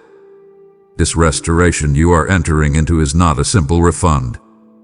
It's not a return to how things were. No, I am not just handing you back what was taken. I'm awakening what you buried. I'm breathing life into what time, trauma, and pressure tried to push so far down you forgot it was ever there. I'm not just restoring what you lost. I'm restoring what you forgot you carried. Hidden gifts, forgotten dreams, spiritual authority, holy boldness, divine intuition, prophetic vision, healing hands, warrior wisdom. These things were never lost. They were layered beneath pain. And now I'm peeling back every lie, every scar, every shield you built to survive, and I'm resurrecting what has been resting in silence within you. Do you remember the childlike wonder that once pulsed through your soul? The clarity of purpose you used to feel before life bruised you? That wasn't naivete, it was pure sight. I planted it there before the battles began, before the betrayal, before the heartbreak. And though life tried to cover it with fear and disappointment, my spirit preserved it like an ember in the cold. And now I'm fanning that flame. I'm not giving you new identity. I'm restoring the original one. The one I wrote into your bones when I knit you in secret. The world tried to redefine you. But I am bringing you back, not to who you used to be, but to who you always were underneath the wounds. The restoration will shock even you, because it will feel familiar. It will feel like home. It will feel like clarity rushing in where confusion once ruled. I'm returning you to your royal posture, your warrior sound, your prophetic edge, your fearless yes. Your tears will not just testify to what you survived, they'll unlock what you're stepping into. The mantle is not new, it's awakened. And as it rests on your shoulders again, you'll begin to move differently. You'll dream again without hesitation. You'll believe without bargaining.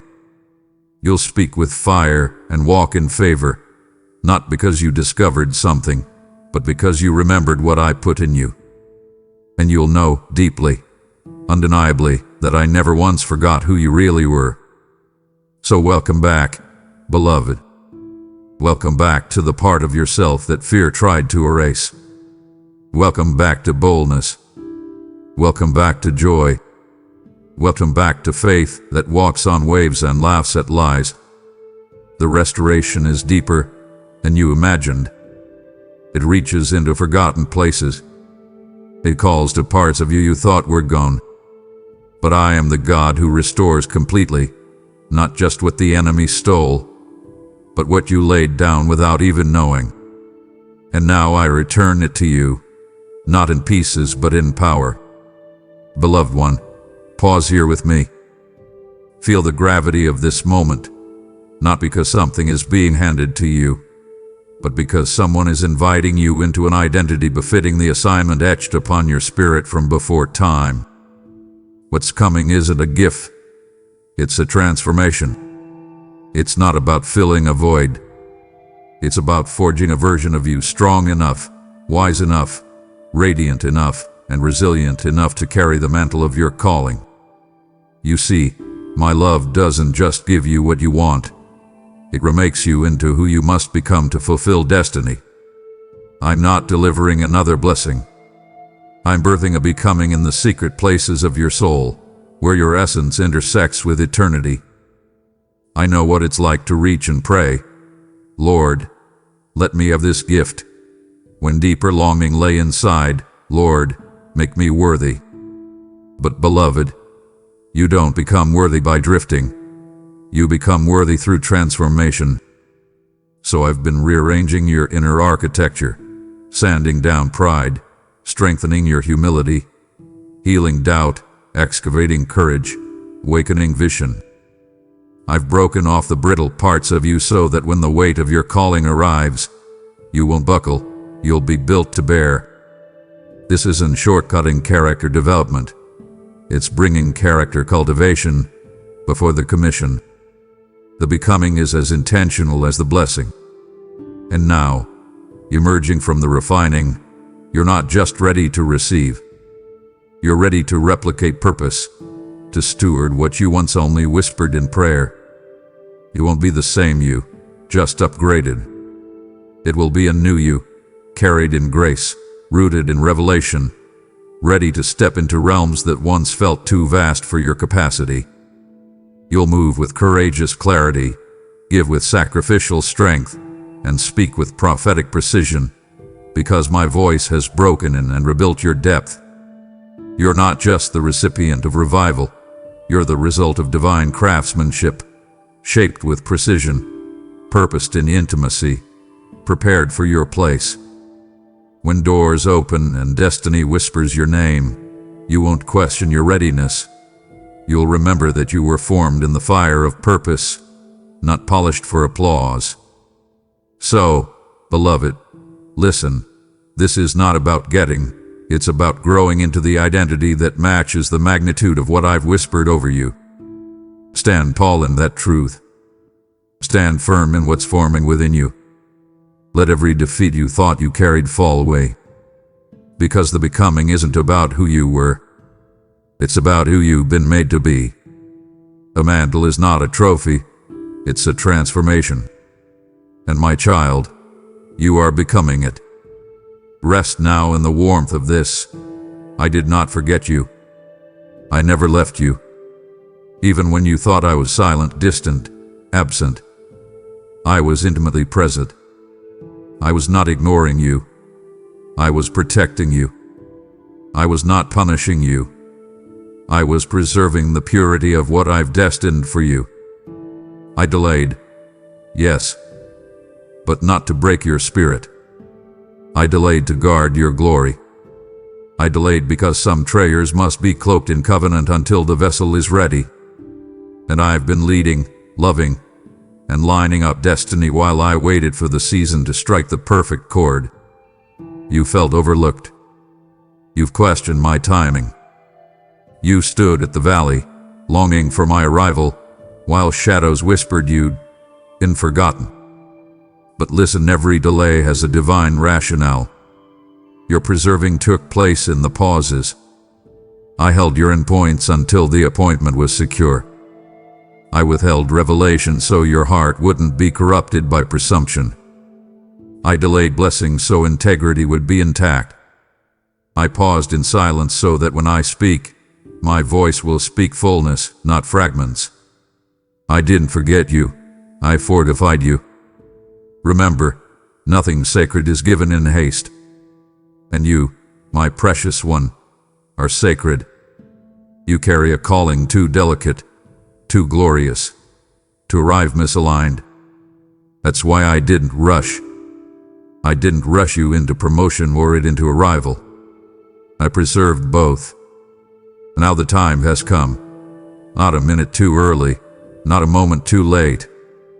You are being launched with divine intentionality. What goes forward from this place carries heaven's vantage, earth's compassion, and spirit world's strategy. It will take wisdom, not explanation, boldness, not bravado, purpose, not performance. So set your heart at ease. The delay was not you lost. It was you preserved. The quiet was not absence. It was preparation. And now, in this moment, my hand releases what was held back, what was waiting, what was written in eternity just for you. You are stepping into the fullness of your appointment, not out of impatience, but because my faithfulness never wavered. I didn't forget. I didn't leave. I delayed to ensure that the glorious destiny awaiting you is sealed in readiness and unshakable in its arrival. Beloved, hear me now, not as a distant God, but as the one who's been standing beside you since your very first heartbeat. The ground beneath you is shifting, yes. The winds are rising. Doors you've waited on for decades are creaking open all at once. And with them, movement is coming. Speed shaking, sudden acceleration. But in the whirlwind of change, let my voice become your anchor. Everything around you is about to change, but I never will. I will never waver. I will never alter. I will never abandon. I am not the God who walks with you in light and leaves you in shadow. I am not a seasonal savior. I am your eternal Father. And in the days ahead, when blessings pour and unfamiliar territory stretches before you, I want you to remember, I was the same God in the cave as I am in the palace. Yes, everything is about to shift, but not to confuse you, to bleed you, not to destabilize, but to establish. I have watched you remain faithful in famine. I have seen you praise me with a whisper when your spirit was shattered. And now I am sending movement, miracles, and momentum on every side, in every direction. What was stuck is now stirring. What was stagnant is about to overflow. But you must hold to this unshakable truth. I will never leave you. My presence is not seasonal. My protection is not temporary. My nearness is not determined by your emotions. Whether you feel me or not, I am. I am the God who is with you in the celebration and the solitude, in the triumph and the trembling. You do not need to chase me. I'm already here. And I am not moving away. I'm moving with you. Because the blessing will come with battles. The promotion will bring new pressure. The increase will test your identity. And I never intended for you to face any of it alone. You are not being launched into new levels to prove yourself.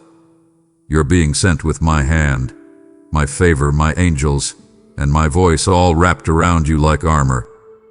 When the spotlight tries to shape your worth, remember who spoke your name in the shadows. When the applause starts to echo, remember it was my whisper that kept you standing when no one else saw your pain. I will walk with you through every chapter. I will shield you through every season. I will whisper through every war. And you will learn, more deeply than ever before, that I am not just the God of beginnings. I am the God of every step, every silence, every surge. So breathe, beloved. Exhale the fear of the future. Let go of the anxiety that things are moving too fast. Let go of the trauma that taught you to brace for heartbreak. I'm not just flipping a chapter. I'm fulfilling a prophecy. This isn't chaos, it's convergence. This isn't randomness. It's revelation. And in the swirl of it all, my love remains the one constant, the one certainty, the one foundation. I will never leave you. I will never change.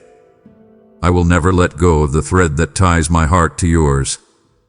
And as you step into this next chapter, clothed in promise, dripping in purpose, surrounded by heaven's orchestration, know this: I go before you, I stand beside you, and I dwell within you. You are never alone, and you never will be. Everything is about to change, but I do not change. And I've placed a divine invitation in front of you, even now. This word didn't just reach you, it reached into you.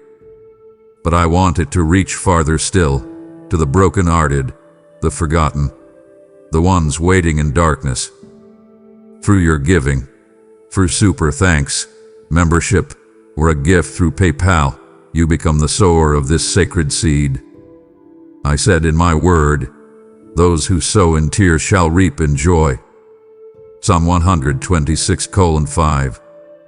Your giving will not return void. It will return anointed, overflowing, guarded by angels, kissed with favor. You're not funding content, you're fueling the call. If your heart stirred at this word, then I am the one stirring you now. Give. Do it now. Not later. Now, because this is holy ground, and your seed is your yes. Before you go, beloved, I want you to seal this moment with faith. Don't let this word pass by like a breeze. Plant it like a banner in your spirit. If you heard my voice today, declare it below. It's time. I'm ready to receive everything. Your words are not mere comments. They are confirmations, echoing what heaven is already moving to manifest. Let your declaration be a signal to angels, a sound wave of surrender, a yes that breaks the silence. Type it boldly, with trembling if you must, but do it in faith. This is your divine moment, and it's waiting for your agreement.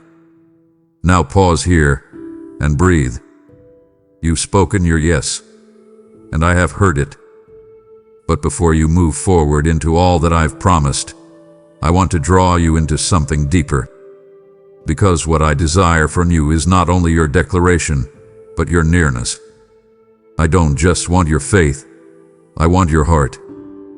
Come sit with me for a moment. Let me speak into the stillness that follows your surrender. Let me remind you why I called you in the first place. My child, come closer. Before we speak of anything else, there's something urgent I must tell you. Something that has to settle deep in your bones before any other truth can take root. It is the first thing, the most important thing you must know, my unconditional love for you. Pause for a moment. I want you to truly hear me. Before the first mountain was pushed up from the earth, before I scattered the stars across the darkness like diamonds on velvet, my love for you already was. It existed, complete and perfect, waiting for you. You did not have to be created for my love to begin. My love is the very reason you were. And now, listen to what that means. This love I have for you has absolutely nothing to do with your performance. I see the weight you carry, that constant pressure you feel at your job to prove you are good enough. I see you measuring your worth by your successes and your failures, by the approval you get from others, or the silence you receive when you feel overlooked. You have come to believe, somewhere deep down, that love is something you must earn, something you must fight to keep. But my child, that is not my love. There is nothing you can do, not a single thing, that could ever make me love you more than I do in this exact moment. And there is absolutely nothing you could do, no mistake, no failure, no hidden shame, that could ever make me love you less. Do you hear that? Let it sink past your ears and into your heart. That knot of anxiety in your stomach when you think about the future, that constant striving to be better so you will finally be worthy, that is not from me. That is the world's way, not mine. My love for you is a relentless, pursuing, powerful force. Think of the ocean tide. It does not ask for permission to come in. It simply comes. It is constant. It is powerful. My love is like that for you. It will never let you go. Even when you turn away, even when you feel distant, my love is there, pulling you back home.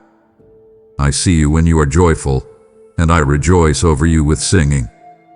In those moments, my heart delights in your happiness. But I also see you in the quiet of the night, when the unspoken tensions in your family feel heavy in the air, when you feel most alone. And even then, especially then, you are my treasured creation. You are the apple of my eye. This is not a pretty phrase, it is a fierce, protective truth. Understand this first, my beloved. Let this be the solid ground beneath your feet. Because everything else I am about to tell you, every truth about who you are and why you are here, is built upon this unshakable foundation. You are loved. Completely. Unconditionally. To ever. Now that you understand the foundation of my love, I need to tell you who you are. You have spent so much of your life wondering, searching for your identity in so many places. So listen to me now. You are not a random occurrence. You are not a cosmic accident or a product of mere chance. Your existence is not a mistake. Before your parents even knew you, I knew you.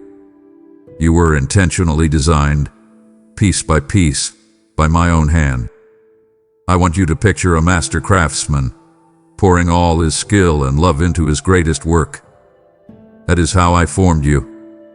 I breathed my own life into your lungs, and with that breath, I marked you with a divine spark of eternity. This is why you feel that longing for something more than this world can offer. It is the echo of my breath within you, calling you home. You were created in my image.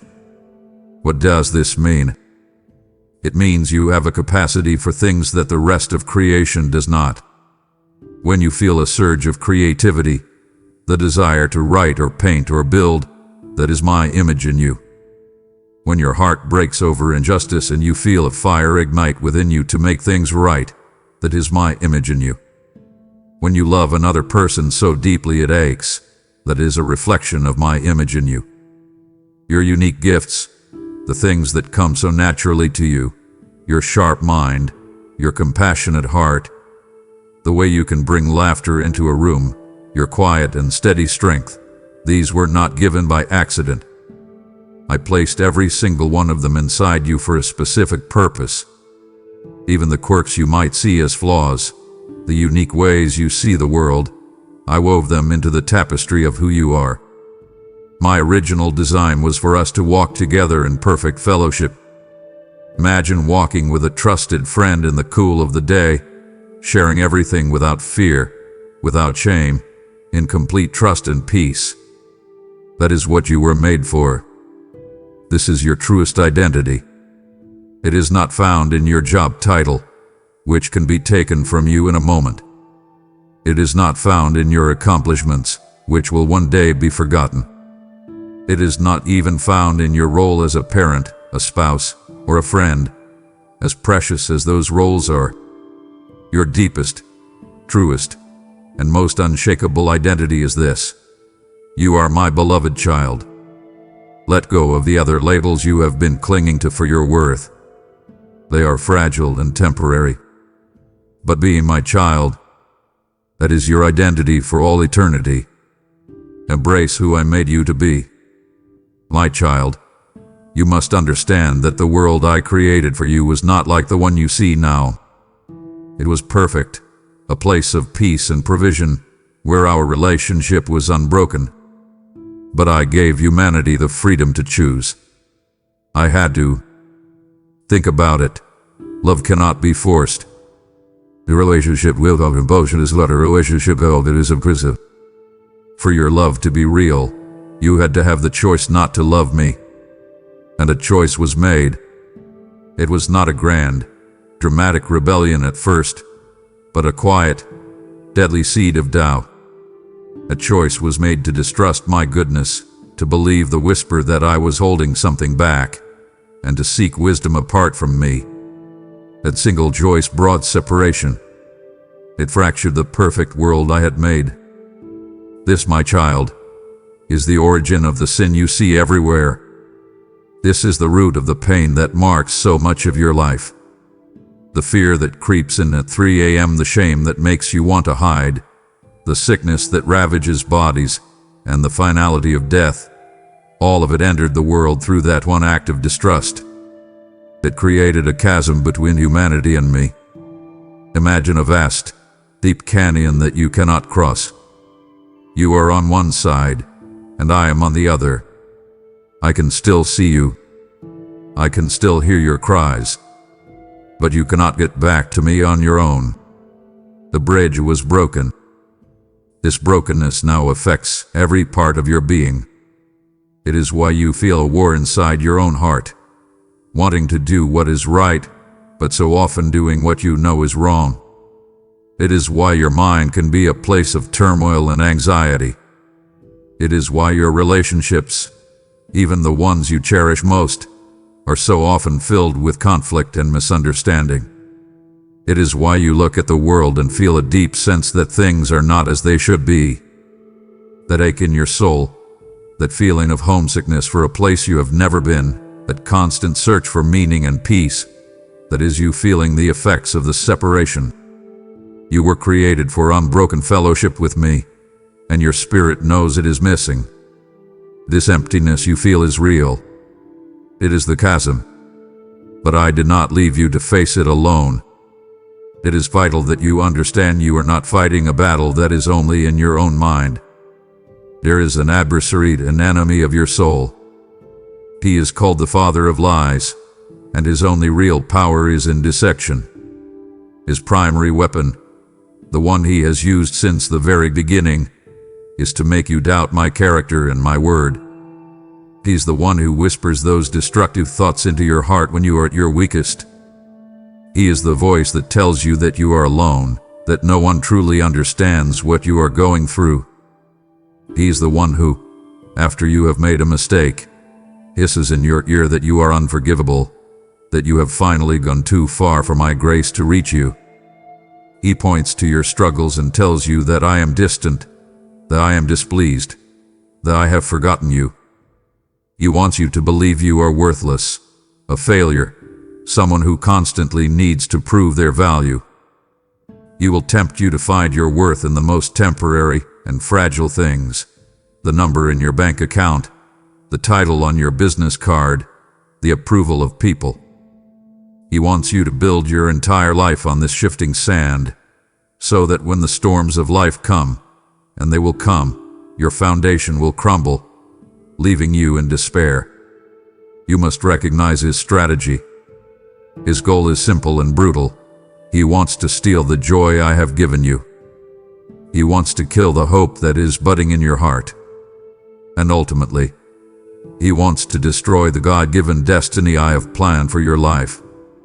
That feeling of hopelessness that can wash over you, making you want to give up. That is his tactic. That suffocating fear that tells you nothing will ever change. That is his lie. You need to understand that you are in a spiritual battle. It is real. The anxiety, the division, the despair, these are not just random occurrences.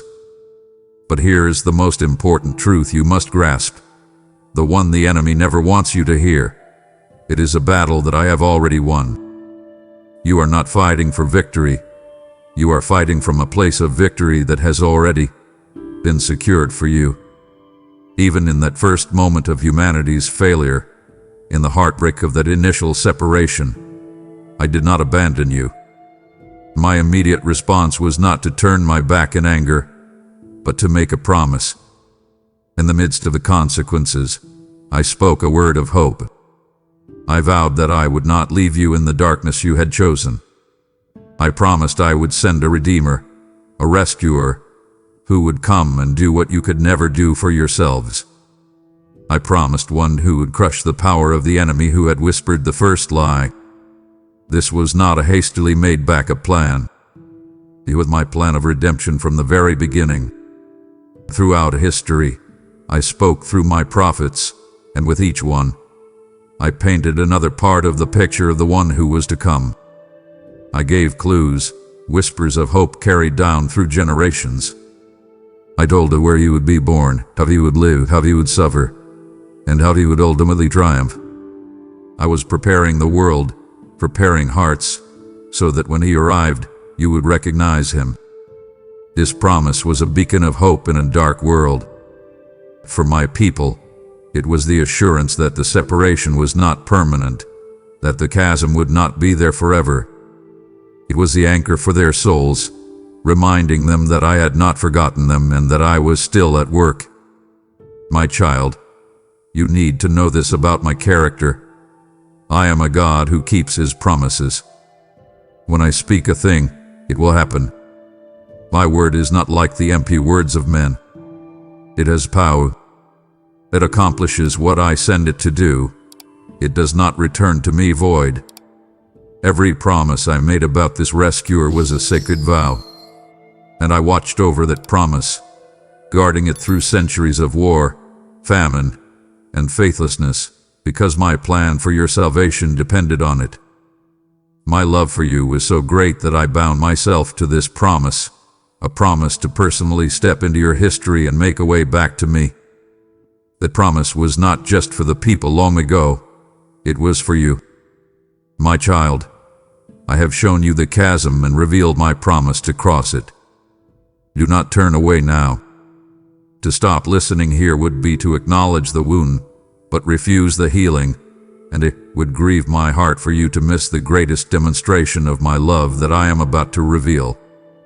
How could I bridge that chasm that you could not cross? I had to come to your side of it. This is the mystery and the miracle that changes everything. At the perfect moment in history, I sent my one and only Son, Jesus, into the world. He was not just another good teacher or a prophet speaking on my behalf. He was my very word, my essence, my heart, putting on human skin to live among you. He was God with you. Do not rush past the wonder of this. He who holds the universe together willingly left the unimaginable glory of heaven to enter your broken world. He chose to become vulnerable. He was born as a helpless baby in a humble, dirty stable to a poor, young family. In doing this, he experienced the fullness of your life. He knew joy. He laughed with his friends. He felt hunger and thirst and exhaustion after a long day's work. He also felt deep sorrow. He felt the sting of being betrayed by a friend and the pain of being rejected by the people he came to save. He understood what it felt like to be misunderstood and falsely accused. He experienced your humanity in every way, yet he did so without ever once giving in to the brokenness, without sin. He showed you that it was possible to live a life in complete trust and dependence on me, your Father. If you ever wonder what I am truly like, what my heart is for you, you must look at him. In Jesus, you see the perfect representation of my character. You see my compassion for the sick, my love for the outcast, my anger at religious hypocrisy, and my tender heart for children. This act, the incarnation, my word becoming flesh, is the single greatest demonstration of my love and my humility. I did not remain distant and shout instructions from across the can. I came into the brokenness with you. I walked your dusty roads. I breathed your air. I did this to show you, beyond any doubt, how far I am willing to go to bring you back home to me. When my Son, Jesus, walked the earth, his purpose was so much deeper than simply being a good man. His every action, every word, was designed to show you something crucial about me and the life I intend for you. He came to announce that my kingdom was at hand. Do not think of this kingdom as just a place you go when you die. It is a reality you can enter now. It is a way of living under my loving authority, a reality where you can find peace even when your world is in chaos. He was inviting you out of the world's kingdom, the one built on fear, anxiety, and striving for control, and into my kingdom, which is built on love, trust, and peace.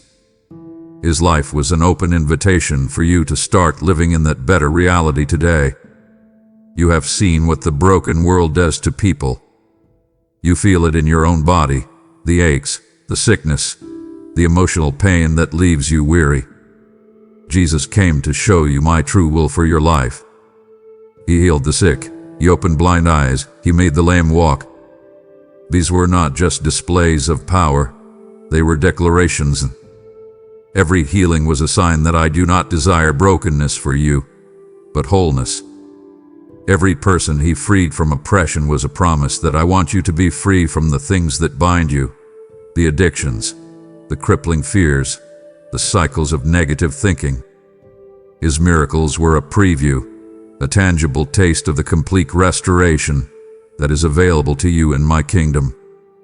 He taught with a unique authority, and it was not the harsh authority of a tyrant, but the clear, life-giving authority of truth. He swept away the complicated, man-made religious rules that had buried my people in guilt and showed them the simple, profound heart of all my laws: to love me with everything you are, and to love others as you love yourself. And he did not wait for people to clean up their lives before he associated with them. He sought out the very people society had rejected, the outcasts, the broken, the sinners. He shared meals with them to show you, without a doubt, that my table is open to everyone, and no one is too far gone, too messy, or too broken to be welcomed by me. His entire life was a model of perfect trust and dependence on me, his Father. And every teaching, every healing, every act of love was a step on the path leading to the ultimate reason he came, the ultimate act of love he was about to perform on your behalf. Everything in human history, every promise, every prophecy, was leading to a single point in time, the cross. And everything that has happened since finds its meaning in that moment. The cross was not an accident or a tragedy. It was the divine intersection where my perfect justice and my boundless mercy finally met. My justice demanded that the brokenness, the sin, had to be dealt with. It carries a heavy penalty, separation from me, which is spiritual death. My mercy longed to forgive you and bring you back home. On the cross, both were perfectly satisfied. I need you to understand what happened there in a way that is deeply personal. On that cross, Jesus willingly took upon himself not just the idea of sin, but the specific weight of your sin. That secret you have never told anyone, that shame that makes your stomach clench whenever you remember it, that flash of anger, that word of gossip, that moment of selfishness. He took it all into himself. He who had never known separation from me felt the crushing weight of that chasm opening up between us. He felt the full force of all the pain and darkness of humanity, of your pain and your darkness, concentrated on himself. He paid the debt that you owed, a debt you could never have paid on your own. Imagine being in a courtroom, guilty, with a penalty you cannot possibly afford.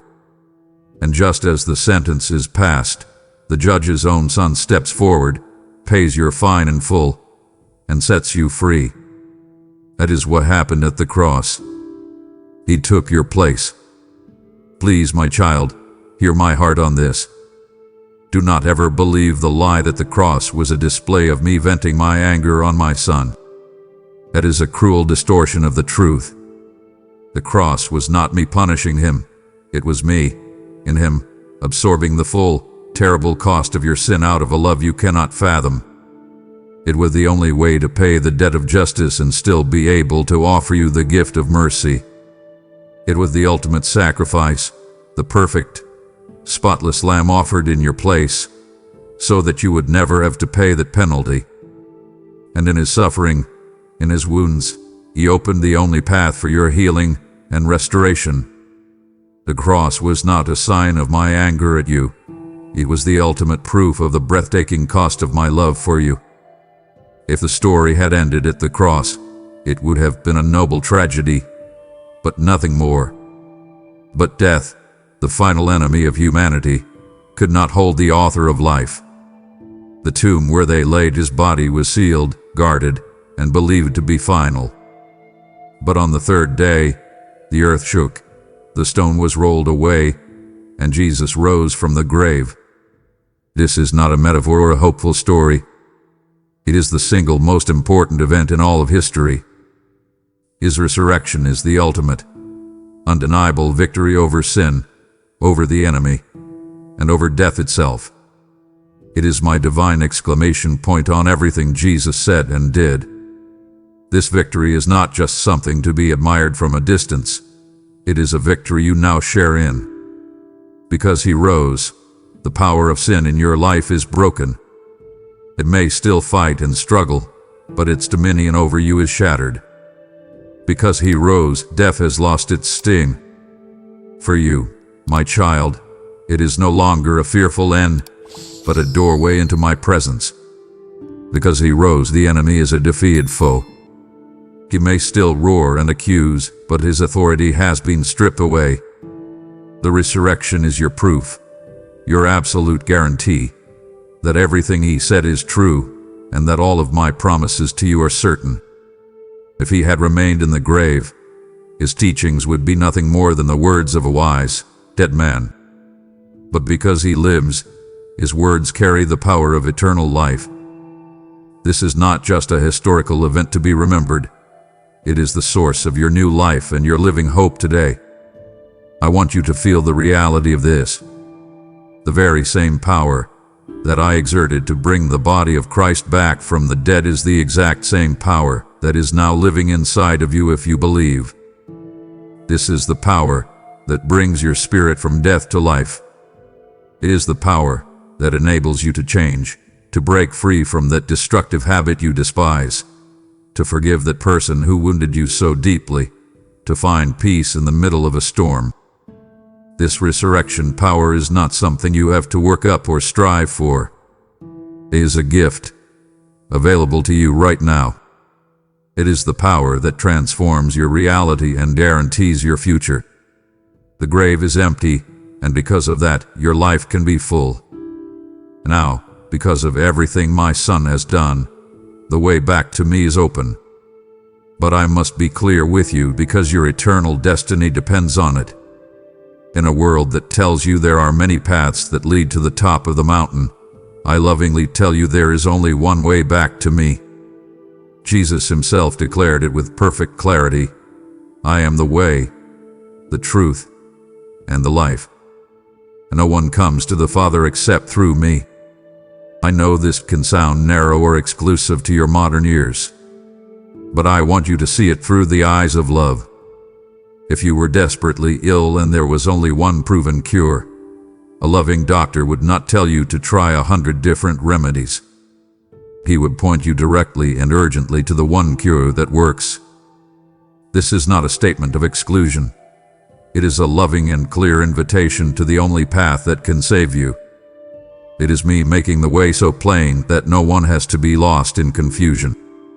Your own efforts, no matter how sincere, cannot bridge the chasm that sin created. You could spend your entire life doing good works, being a religious person, trying to make your good deeds outweigh your bad. But the problem is not a set of scales that needs balancing. The problem is the chasm of separation itself. You cannot build a bridge of good intentions across that divide. You need a Savior, one who could stand in the gap and be the bridge for you. That is who Jesus is.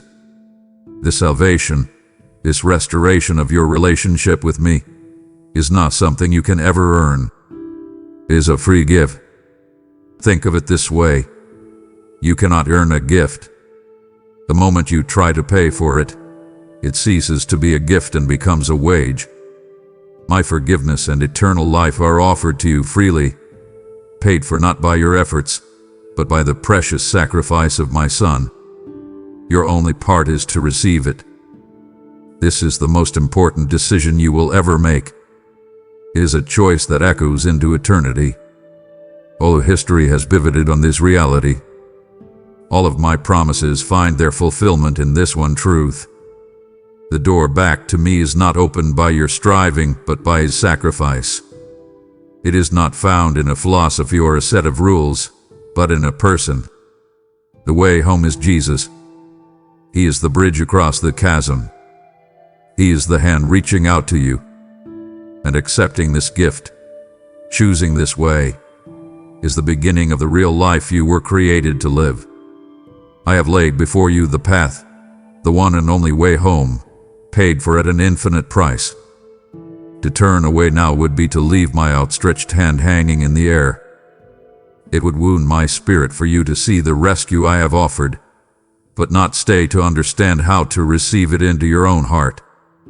So, what does it mean to accept this gift? What does it truly mean to believe? It is so much more than simply agreeing that these facts are true. The enemy and his demons know these facts are true, but their intellectual agreement does not save them. True belief is not about having all your questions answered or having no doubts.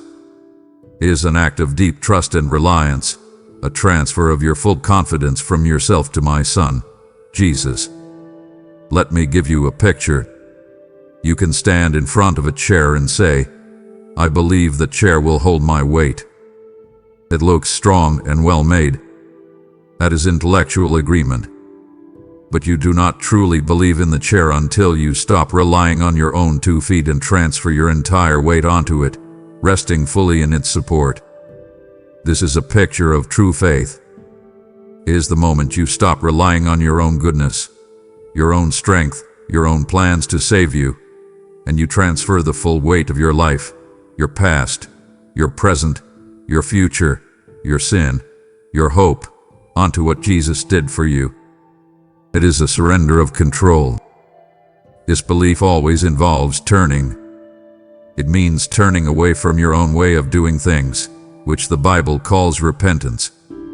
Repentance is not about groveling in shame or trying to beat yourself up over your failures. It is simply the humble admission that your way has not worked, that it has led to brokenness and pain, and making a conscious choice to turn around and walk my way. It is a change of mind that leads to a change of direction, turning from self-rule and turning toward my loving rule in your life. When this happens, a great exchange takes place. At the moment you truly believe, I take your entire record of sin and failure and nail it to the cross of Christ. In its place, I give you his perfect record of righteousness.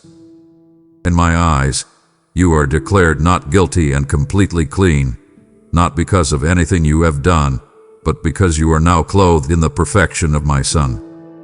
This is the heart of the matter, and this profound inner change will always result in a transformed life, not by your own effort, but by my Spirit working within you from the inside out. The moment you place your faith in my Son, I do not leave you as an orphan in this often confusing world. I give you a part of myself. I send my Holy Spirit to live inside of you, to make his home in your heart. He is not a vague force or a distant influence. He is a person, your constant companion, your comforter, your guide, and your counselor for the rest of your journey on this earth. I want you to understand his role in your life.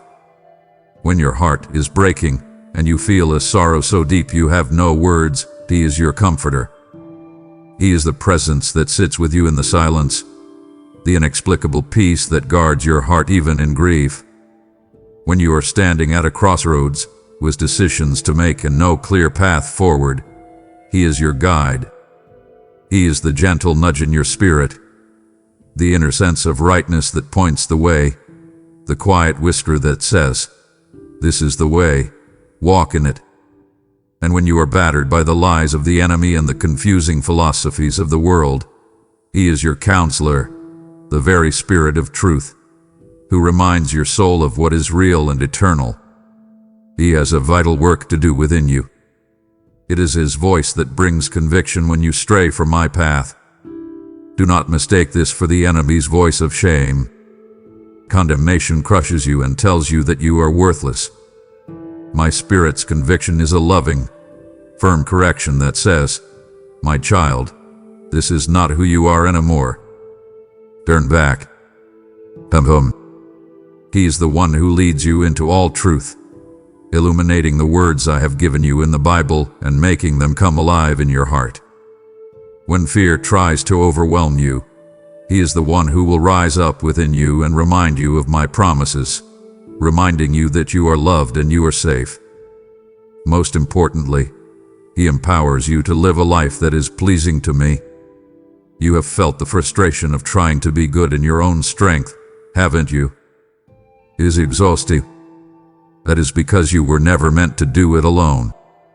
My Spirit is the power source within you, and as you learn to depend on Him, His character, love, joy, peace, patience, kindness, goodness, faithfulness, gentleness, and self-control will begin to grow in your life, not because you are striving, but because you are connected to me. He also seals you as my own. He's my mark on you, my guarantee of the eternal inheritance that awaits you. Because of His presence, you are now a temple. Think of that. The very presence of Almighty God has made its home within you. My child, just as I have sent my Spirit to be your helper, He now desires to work through you to reach my other lost children. I see the desire stirring in your heart at this moment to share the comfort you have just received it, and this is your divine appointment to act on it. Your gift becomes a current in the mighty river of my word, carrying this life-saving message to a soul drowning in loneliness. I have declared that it is more blessed to give than to receive, and today I will prove that promise over your life. As you sow this seed of faith, I will open the windows of heaven over you, pouring out a blessing you will not have room enough to store. I will protect what is yours, and my favor will be your shield. Therefore, honor me as I have honored you. Click the super thanks, join the membership, or give through the link below to release my Spirit's comfort to another soul now. The moment you believe in my Son, your status changes completely and forever. This is not a gradual process. It is an instantaneous, supernatural transformation of your very identity. Before, you were a slave to the patterns of sin and the fear of death. A slave lives in fear, constantly working to avoid punishment, with no real hope for the future and no claim to the Master's inheritance. But now, you are no longer a slave. You are a beloved son, a cherished daughter of the King of Kings. This is your new reality. A child does not live in fear of the Father, but in a relationship of love. A child does not work to earn their place in the family. They already belong. A child is an heir to everything the Father possesses. This is who you are now. I want you to stop and ask yourself, are you still living like a fearful slave, trying to earn my favor, or are you walking in the freedom and confidence of a beloved child? Because of what Christ has done, you are forgiven, redeemed, and adopted into my eternal family. Let these words wash over you. Forgiven means your slate is completely clean. When I look at you, I do not see the record of your past failures. I see the righteousness of my Son. Redeemed means you were bought back from the dominion of darkness, not with silver or gold, but at the infinite price of Christ's own life. You are that precious to me. Adopted means I did not just pardon you from a distance. I chose you, I drew you in, and I made you a full and legal member of my family, with all the rights and privileges that come with it. This means your past no longer has the power to define you. The enemy will love to bring up your past mistakes, to throw your old sins in your face. But you must learn to stand in your new identity. Your true identity is now hidden with Christ in me. Your past is gone, dealt with at the cross, and your future is secure. One of the greatest privileges of this new identity is that you now have direct access to me in prayer. You do not need a special ritual, a priest, or a holy place to get my attention. Because you are my child, you can come to me at any time, in any place with anything on your heart. You can approach me with confidence and boldness, not because of who you are, but because of whose you are. You are my heir. Therefore, I command you in the gentlest, most loving way, stop living like a spiritual pauper. Stop begging for scraps of love, acceptance, and joy from the world as if you have nothing. You are an heir to the entire kingdom of God. The riches of my grace are yours. The fullness of my joy is your inheritance. Begin to walk like it. Begin to think like it. Begin to live like the royalty you now are. Now that you know who you are, you can understand why you are here. Your life is not a meaningless journey from birth to death. It is not a series of random, disconnected events. I want you to hear this truth deep in your spirit. I have prepared good works for you to do, a path of purpose that was designed uniquely for you from before creation. You have a vital role to play in my eternal story, a role that no one else can fill. You have felt that desire for purpose, that ache to know that your life matters. That desire was placed in you by me, and I am the only one who can fulfill it. Your primary purpose, before anything else, is to know me. It is not first about doing things for me, but about being with me. Your greatest purpose is not a task to be completed, but a relationship to be enjoyed. As you grow in your knowledge and love for me, you will naturally begin to bring glory and honor to my name. This does not mean you make me bigger or more glorious. I already am. It means your life becomes a mirror that reflects my character to the world around you. People will see my love, my peace, my integrity in you, and that will bring glory to me. Flowing from this relationship is your purpose to love others as I have loved you. I have called you to be my hands and feet in a world that is hurting. Your purpose is found in the simple, everyday acts of love: a kind word, a helping hand, a listening ear, a prayer for someone in need. You are to be a light in the darkness. Do not be intimidated by this. It simply means living as your true self, my child, in your workplace, in your neighborhood, and in your home. I have given you specific, unique gifts for a reason. That natural talent you have, that passion that burns in your heart, I gave it to you as a tool to fulfill your purpose. These gifts are not just for your own enjoyment. They are meant to be used to build up my family, the church. The church is a body and every part is essential. The body is incomplete without the unique contribution you are designed to make. Finally, your own story is one of your most powerful tools. The story of where you were and how my grace found you is a powerful testimony of my love and power. Do not hide it in shame. Your story of redemption can be the key that unlocks someone else's prison of hopelessness. Your life, my child, is brimming with divine purpose. Walk in it. I have not left you in this world to guess about my will or to navigate the darkness on your own. I have given you a guide, a light, a firm foundation, my inspired word, the Bible. Think of it as a lamp for your feet and a light for your path. In a dark world, a lamp does not always illuminate the entire journey ahead, but it always shows you where to take your next step safely. This is what my word does. It gives you the wisdom and guidance you need for the decisions you face today, keeping you from stumbling. You must understand, this book is unlike any other. It is living and active. It is not a collection of dead stories or an outdated rulebook. As you read it, it will read you.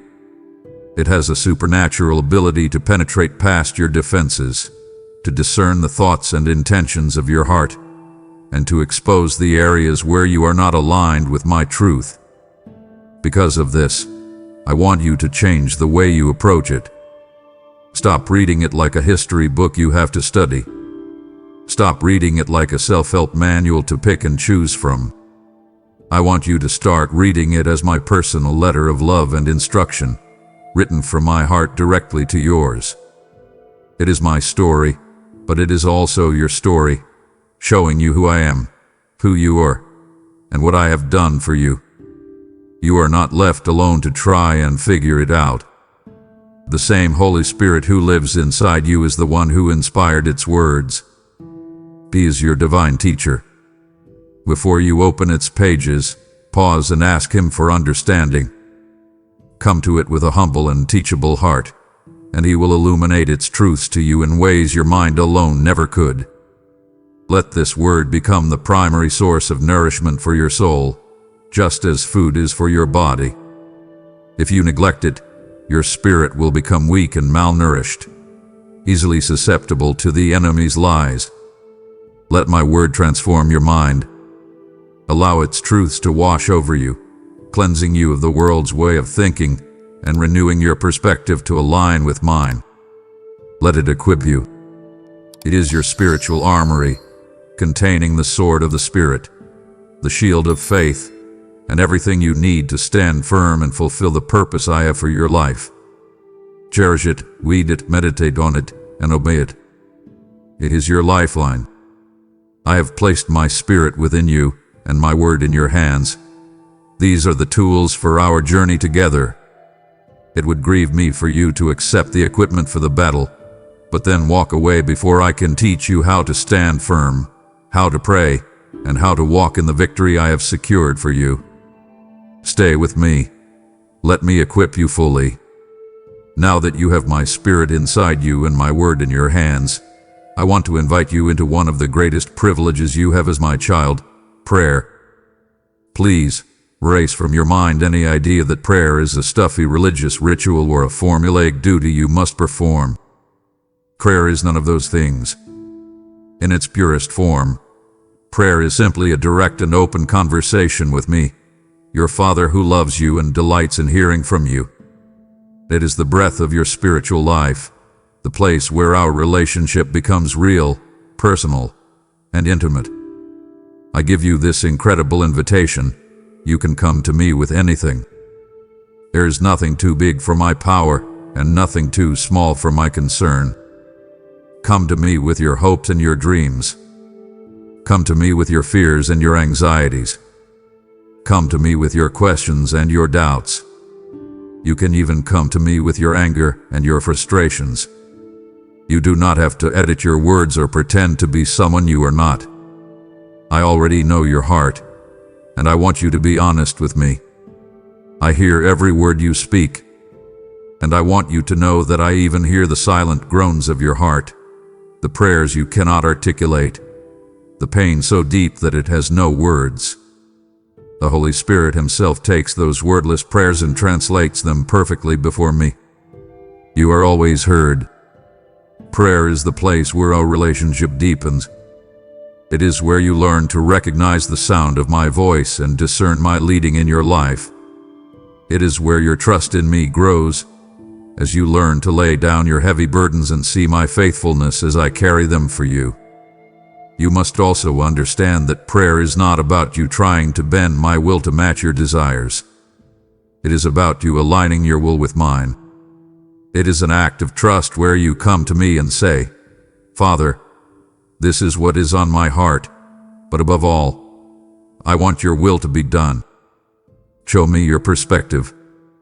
This posture of surrender is what invites my power to flow into your circumstances in miraculous ways. Never, ever underestimate the power of your prayers. You are not just speaking into the air. You are speaking to the Creator of the universe, who is also your loving Father. Your heartfelt prayers can shift spiritual atmospheres. They can move mountains of opposition. They can bring healing and restoration. And they can change the course of history. That is the power and privilege I have given you. Use it. My child, I did not design you to live this new life in isolation. I know the world has taught you to be self-sufficient, and I know that sometimes it feels easier and safer to practice your faith on your own, away from the complexities and messiness of other people. But that was never my design for you.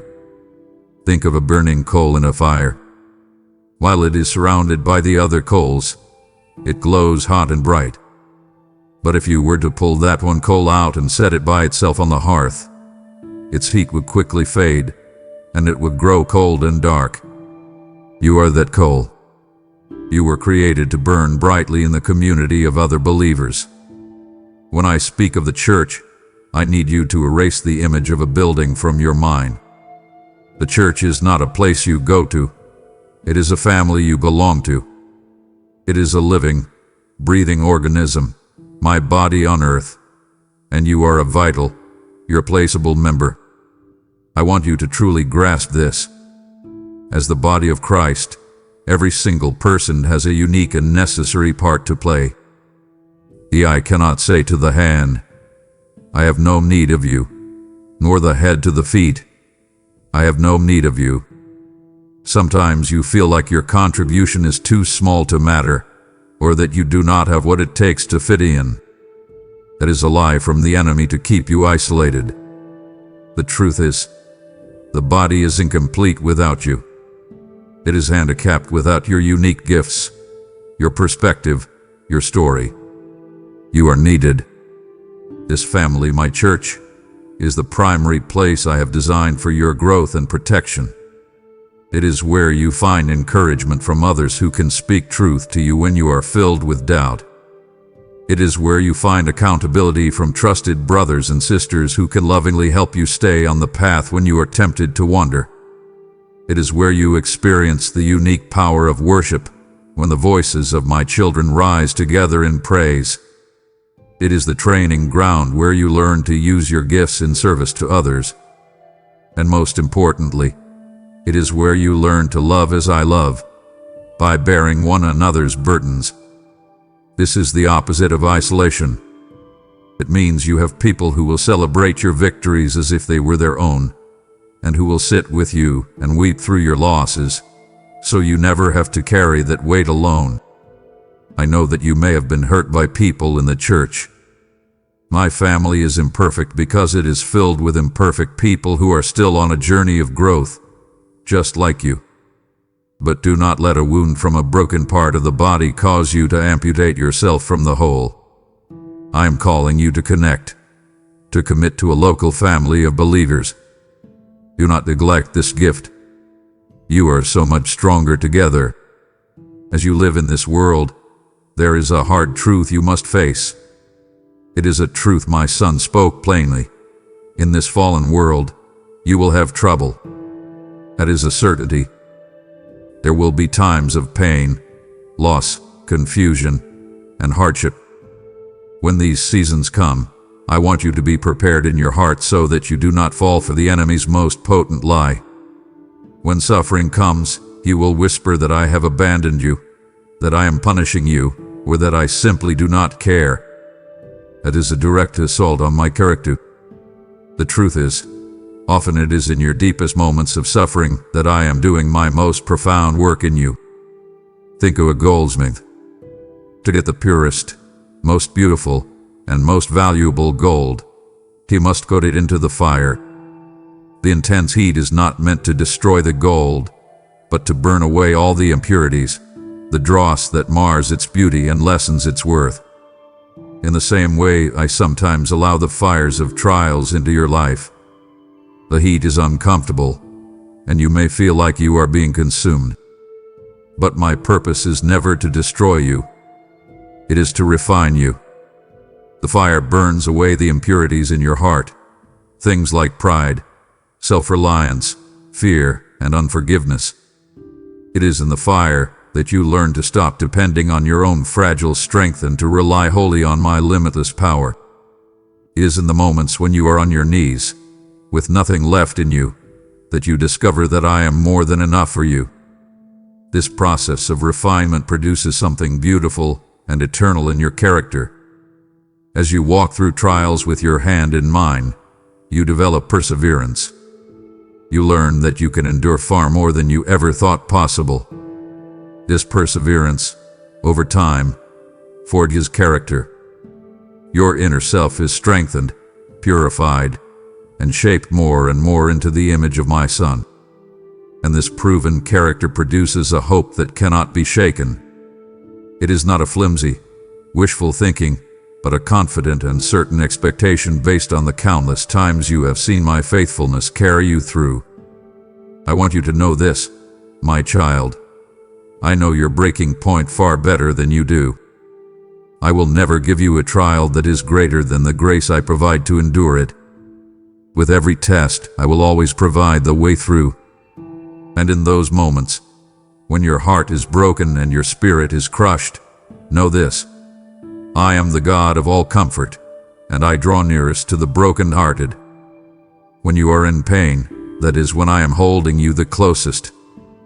My child, as you grow in your faith, it is crucial that you understand the reality of the world you live in. Your struggle is not just against the visible challenges you can see. It is not merely against flesh and blood. The difficult person at work, the challenging circumstances, the conflict in your relationships. There is a battle happening in a realm you cannot see. Your struggle is against spiritual forces of darkness, against an enemy who is actively working to discourage, deceive, and defeat you. When you feel that sudden wave of inexplicable fear, that heavy cloud of depression, that overwhelming urge to give up, you are often experiencing the effects of this spiritual battle. The enemy's primary strategy is to attack your mind and your heart. He will assault you with doubt, causing you to question my goodness and my word. He is the voice of accusation, constantly reminding you of your past sins and failures, trying to bury you in shame long after I have forgiven you. He will attack you with fear, painting vivid pictures in your mind of all the terrible things that might happen in the future, trying to paralyze you with anxiety. And he will attack you with temptation, skillfully crafting situations to lure you back into the old, destructive patterns of sin you have been freed from.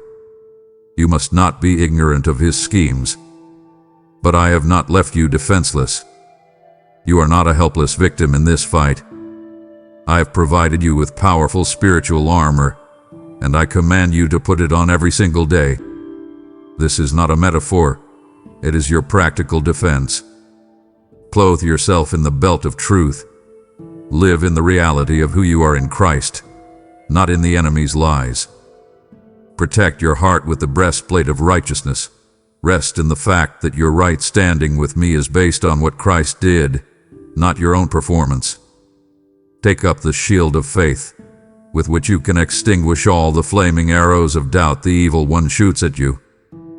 Protect your mind with the helmet of salvation, constantly reminding yourself of the security and hope of your eternal salvation.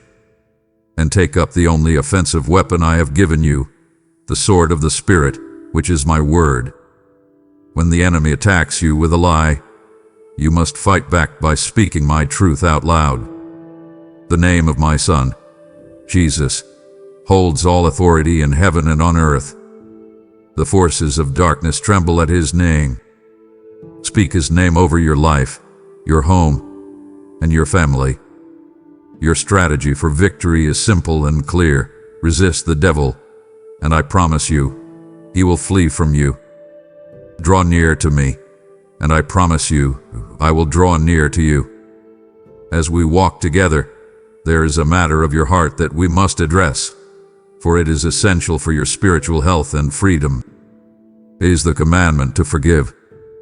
I know the wounds you carry. I know the names and faces of those who have hurt you, betrayed you, and spoken against you. The pain is real, and I do not minimize it. But the foundation for all forgiveness must begin with you remembering the forgiveness you have received from me. I have forgiven you a debt that was impossible for you to pay. Your sins against a holy God created a chasm that was infinite. The hurts that others have caused you, while deeply and genuinely painful, are finite in comparison. You, who have been shown such extravagant mercy, must now become a conduit of that same mercy to others. I need you to understand what unforgiveness does to you. Holding on to bitterness, resentment, and a desire for revenge does not punish the person who hurt you. It builds a prison of torment for your own soul. Unforgiveness is a poison that you drink, hoping the other person will die. It will choke the life out of your joy. It will block the intimacy of our relationship and hinder your prayers. It gives the enemy a foothold in your life, allowing him to keep you bound to the pain of the past. I love you too much to let you live in that prison. I command you to forgive for your own sake, for your own freedom. Let me be clear about what forgiveness is and what it is not. Forgiveness is not saying, "What you did to me was okay." It was not okay. It was wrong, and it was hurtful.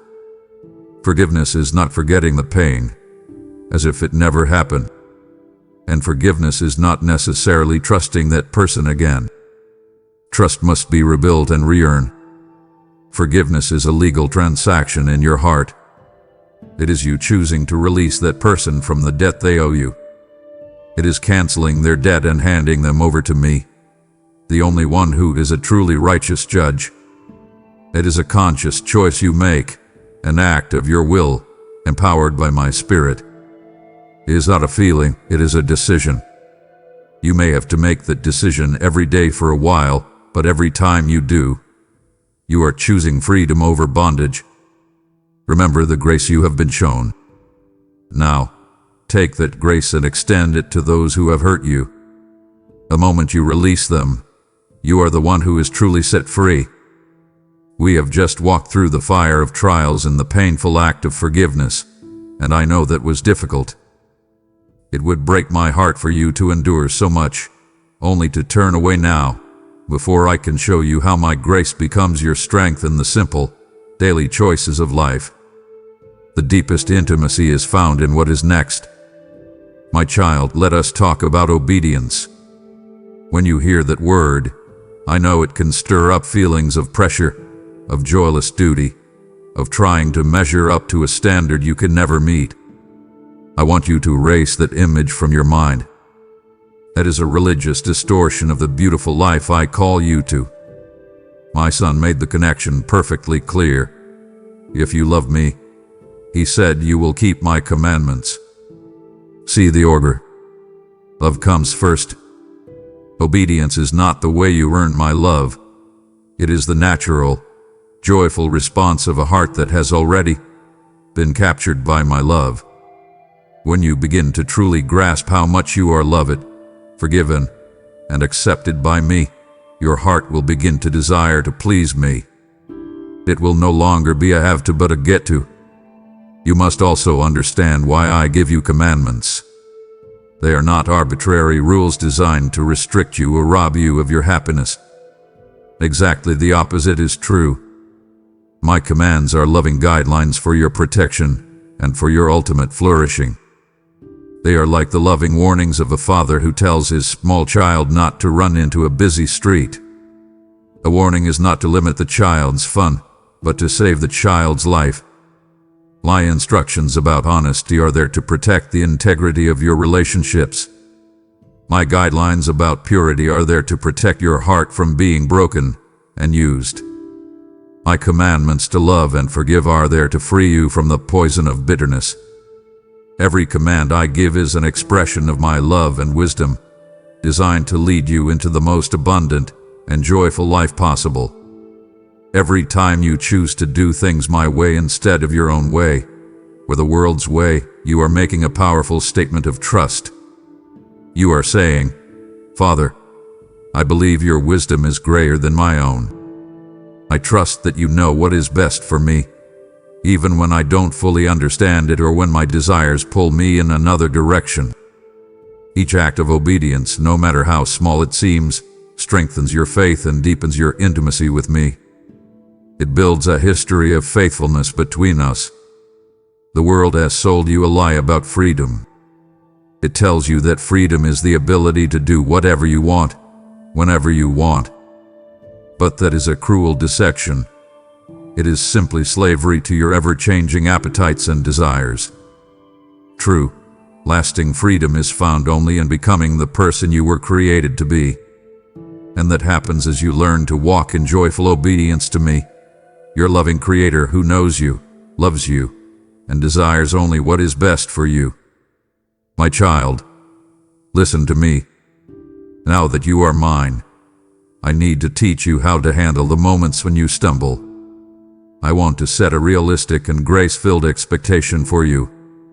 Even with my spirit living inside you, even with a new heart that truly desires to please me, there will be moments when you fall short. You will have thoughts, speak words, or perform actions that are not in line with who you now are, In those moments, the enemy will rush in with his favorite weapon, shame. He will tell you that you are a failure, a hypocrite, that you have failed me again, and that you should hide your face from me. I am here to tell you now that you must not listen to that voice. While it is true that you will still stumble, sin no longer has dominion over you. It is no longer your master. It is a defeated enemy whose power hath been broken. You are no longer its slave. So what do you do when you sin? Your first instinct, an instinct learned from a lifetime of living in a broken world, will be to hide. It is the oldest reaction in history. But as my child, you have a new and holy privilege. I command you, with all the love in my heart, to fight that instinct. When you sin, do not run from me. You must run to me. Run immediately. Do not linger in your failure. Do not wallow in guilt. Do not try to fix it on your own before you come to me. The very moment you are aware of your sin, turn your heart toward me. I have made you a promise, a bedrock truth you can stand on. If you confess your sin to me, I am faithful and just to forgive you your sin and to cleanse you from all unrighteousness. Let's break that down. I am faithful. That means I will always, every single time, keep my promise to forgive. It is my unchanging character.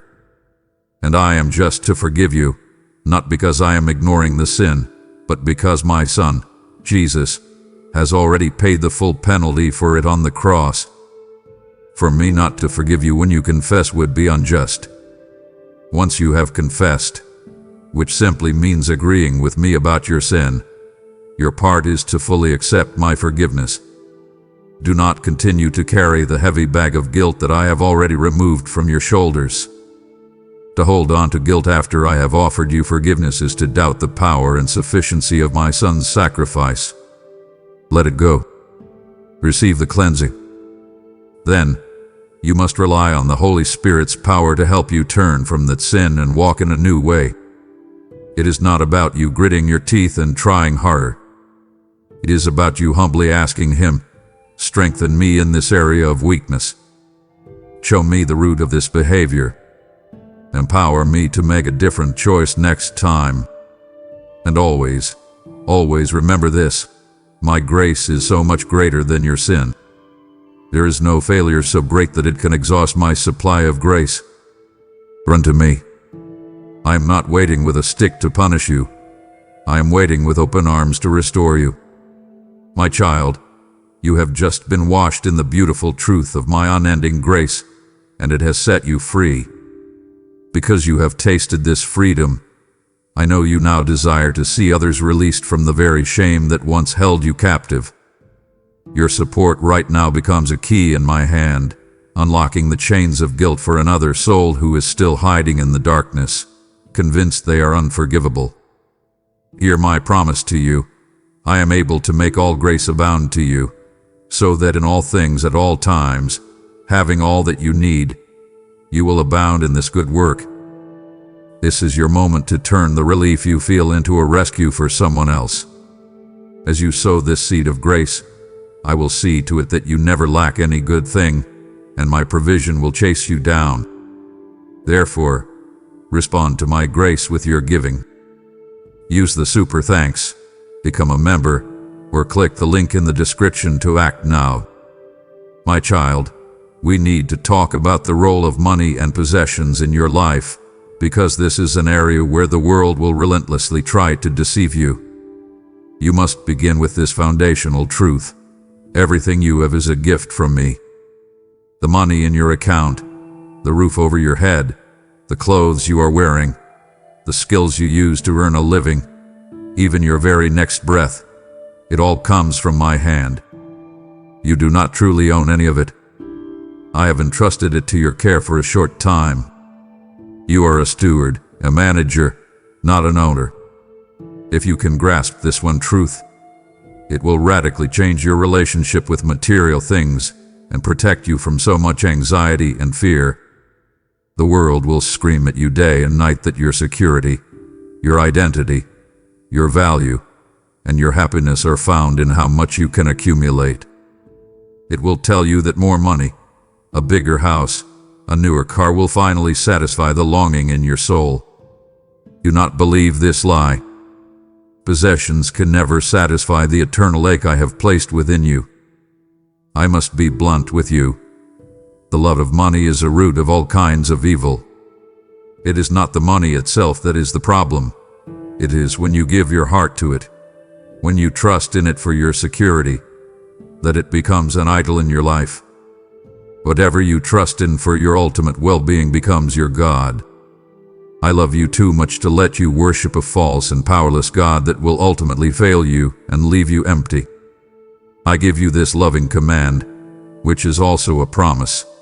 Seek first my kingdom and my righteousness.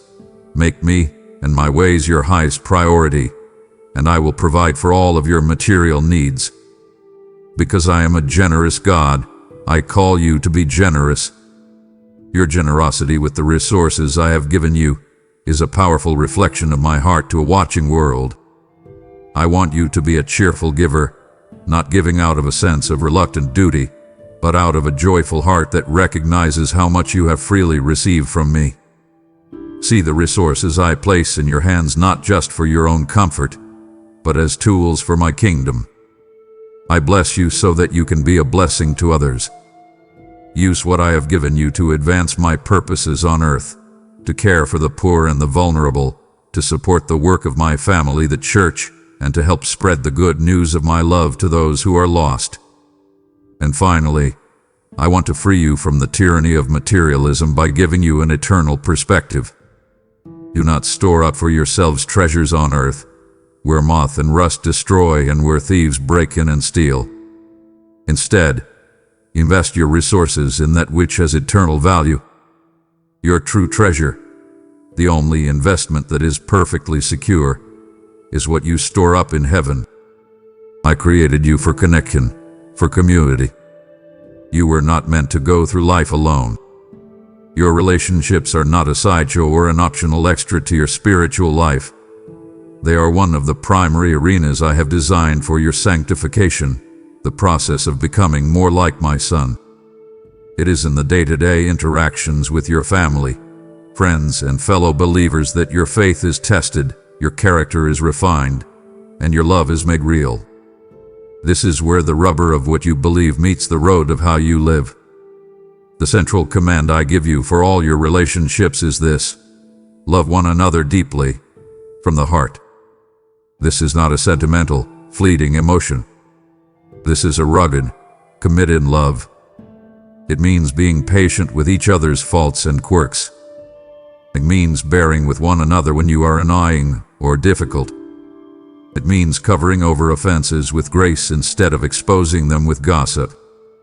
It means being a peacemaker, actively seeking reconciliation and unity, especially when it is hard. This kind of love is supernatural, and it is only possible through the power of my Spirit working within you. For those of you I have called into the covenant of marriage, your relationship has a uniquely high calling. It is meant to be a living, breathing picture of the gospel to the world. It is designed to reflect the beautiful relationship between Christ and His church, a relationship of sacrificial, unconditional love and faithful submission and respect. It is a partnership where two become one to glorify me together. In your family, you are to honor your parents. If you are a parent, your greatest responsibility is to raise your children in my ways, not just by teaching them rules, but by demonstrating my love and grace to them every day. Be a faithful friend, the kind who speaks the truth in love, who stays loyal in hard times, and who sharpens and encourages the other. In all of these relationships, you will be given countless opportunities to practice forgiveness, to show mercy, and to extend the same grace that I have so lavishly poured out on you. And you must understand the missional purpose of your love. My Son told His disciples, "By this all people will know that you are my disciples, if you have love for one another." The unified, selfless love between you and your fellow believers is the most powerful and compelling evidence you can present to a watching, skeptical, and divided world.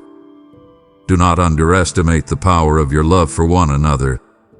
It is your greatest witness.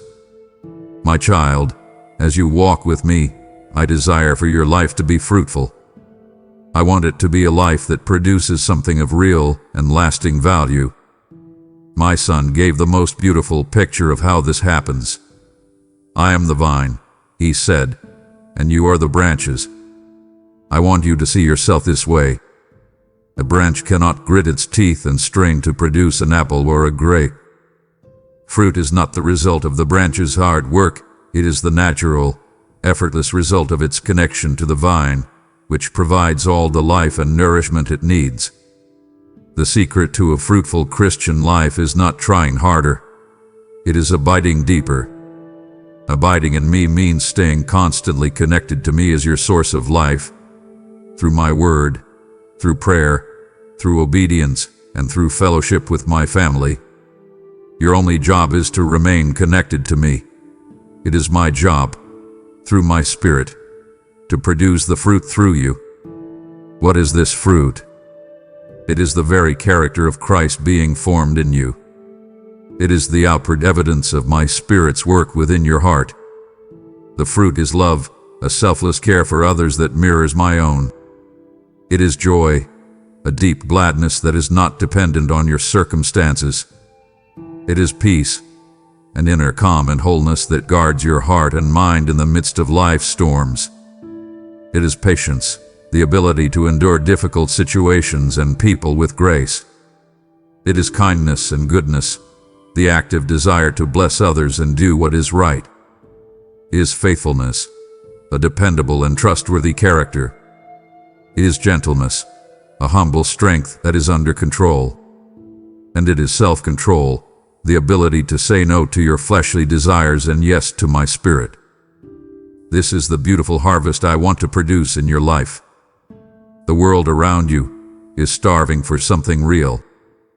They have seen enough empty religion and hypocrisy. They are desperate to see this kind of authentic, supernatural life. The fruit of my Spirit in you is a feast you can offer to a hungry world, showing them the goodness and beauty of a life lived with me. But I must give you a loving warning. Do not confuse busyness with fruitfulness. You can be incredibly busy, even with religious activities, and yet your heart can be filled with anxiety, impatience, and pride. That is not the life I have called you to. The true measure of a life well lived for my glory is not how much you do, but how much of my character is seen in you. This fruit is the only legacy that has eternal value. It is the one thing you can produce in this life that you will take with you into the next. Focus on abiding in me, and I will take care of the fruit. I have shown you how to live a life that bears eternal fruit, but a harvest is meaningless without a home to bring it to. It would grieve my Spirit for you to understand your purpose on earth, but fail to grasp the breathtaking certainty of what comes next. Do not stop now. The end of the story is the beginning of your glory. My child, as you live out your purpose in this broken world, do not lose heart. Do not let the darkness, the suffering, and the injustice you see cause you to despair. This is not the end of the story. I am giving you this promise to be the anchor of your hope. My son, Jesus, is coming back again, just as he promised he would. This is not a fairy tale or wishful thinking. It is the certain and glorious conclusion to all of human history. You must understand, his return will be very different from his first arrival. He will not come back as a humble baby in a manger, born in obscurity. He will return as the conquering King of Kings and Lord of Lords. He will come on the clouds with power and great glory, and every eye will see him. He will return as the righteous judge of all the earth, and he will finally and forever make all things right. His return should not be a cause for fear for you, my beloved child. For those who do not know him, it will be a day of terror, but for all who belong to me, it is your blessed hope. It is the day you have been longing for, the day when your faith will become sight, the day your King comes to rescue his people and take you home.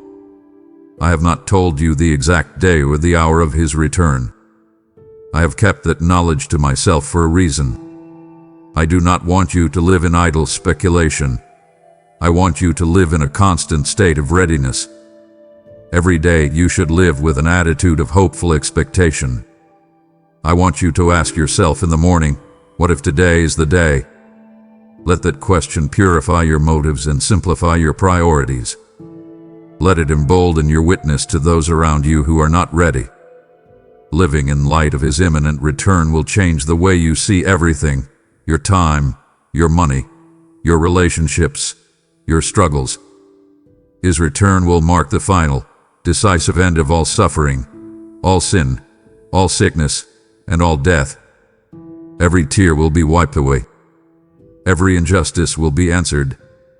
The brokenness of this current world will be swept away forever. This glorious reality is your future. So lift up your head, my child. Your redemption is drawing near. He is coming soon. Be ready. I want to speak to the fear that lurks in every human heart, the fear of death.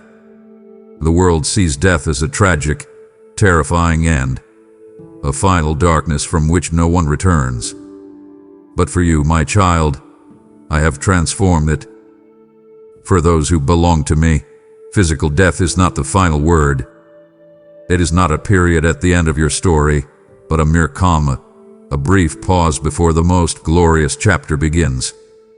It is not an end, it is a doorway. I want you to hear this and let it calm your deepest anxieties. The very instant your earthly heart takes its last beat, your spirit, the real you, the part of you that knows me and loves me, will be instantly and fully in my presence. There is no period of soul sleep, no shadowy waiting room. To be absent from the body is to be present with the Lord. When mama here, then have Moe. You do not need to fear this transition. My son, Jesus, walked into the heart of death itself, into the grave, and he shattered its power from the inside out. He rose again, holding the keys to death and the grave in his hand. Because he conquered it, death no longer has ultimate power over you. Its sting, the poison of its finality and fear, has been removed. It is now a defeated enemy, a toothless lion. It can roar, but for you, it has no real power to harm. Therefore, I want you to reframe how you see this moment. Think of your death not as a tragedy, but as a graduation. It is your commencement into the real, unfiltered, glorious life you were always created for. Think of it as a homecoming, the final, joyful return to the home your heart has always been longing for, the very place I have been lovingly and personally preparing for you since the moment you first believed in me. When that day comes, your earthly body, this temporary tent you have lived in on your journey, will be laid to rest. It will sleep in the dust of the earth, waiting the day of resurrection. But you, your spirit and soul, will be more alive than you have ever been. You will be awake, aware, and overwhelmed with a joy you cannot now imagine, safe with me in a place of peace and rest called paradise. This is not the beginning of a new life. It is the transition into the fullness of the eternal life that you already possess right now. The life you have in me does not start at death. It simply changes location and is freed from all the pain, sorrow, and limitations of this fallen world. Death, for you, is not a loss. It is the ultimate gain. I know that the idea of a final judgment can stir up feelings of fear and anxiety, so listen to my heart on this. There will be a day when all accounts are settled, when the story of humanity reaches its climax, and when every person who has ever lived will stand before me. It will be a day of perfect and absolute justice. For those who have spent their lives rejecting my offer of love and salvation through my Son, it will be a solemn day. It will be a judgment where all deeds done in darkness are brought into the light, and the tragic consequences of a life lived apart from me are made final. But my child, I need you to hear this and let it settle all fear in your soul, for you, who are covered by the righteousness of Christ. This is not a judgment of condemnation. Your verdict was already declared the moment you believe. Your case was settled at the cross. When I look at you, I do not see your sin. I see the perfection of my Son. You will not face my wrath because he already took it for you. Your final judgment is not a terrifying trial. It is a triumphant homecoming. Your judgment will be a judgment of reward. Think of it not as a courtroom, but as a glorious award ceremony.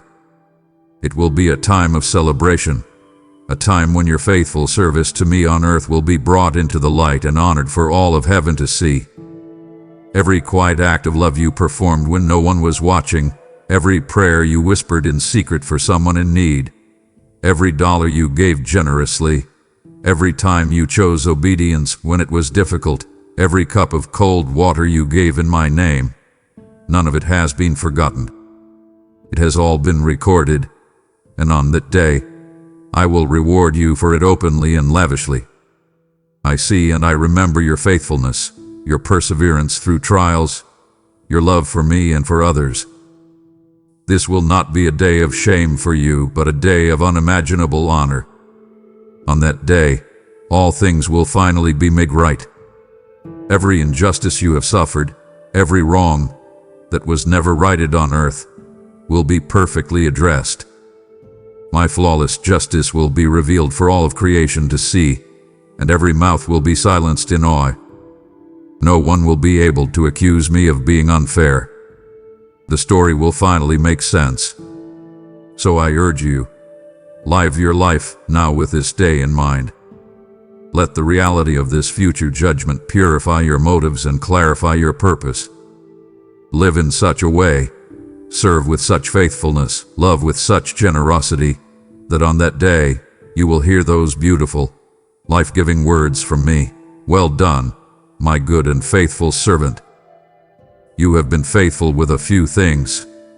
I will put you in charge of many things. Enter into the joy of your master. The story of your salvation does not end with your spirit going to be with me in a disembodied, ghostly state.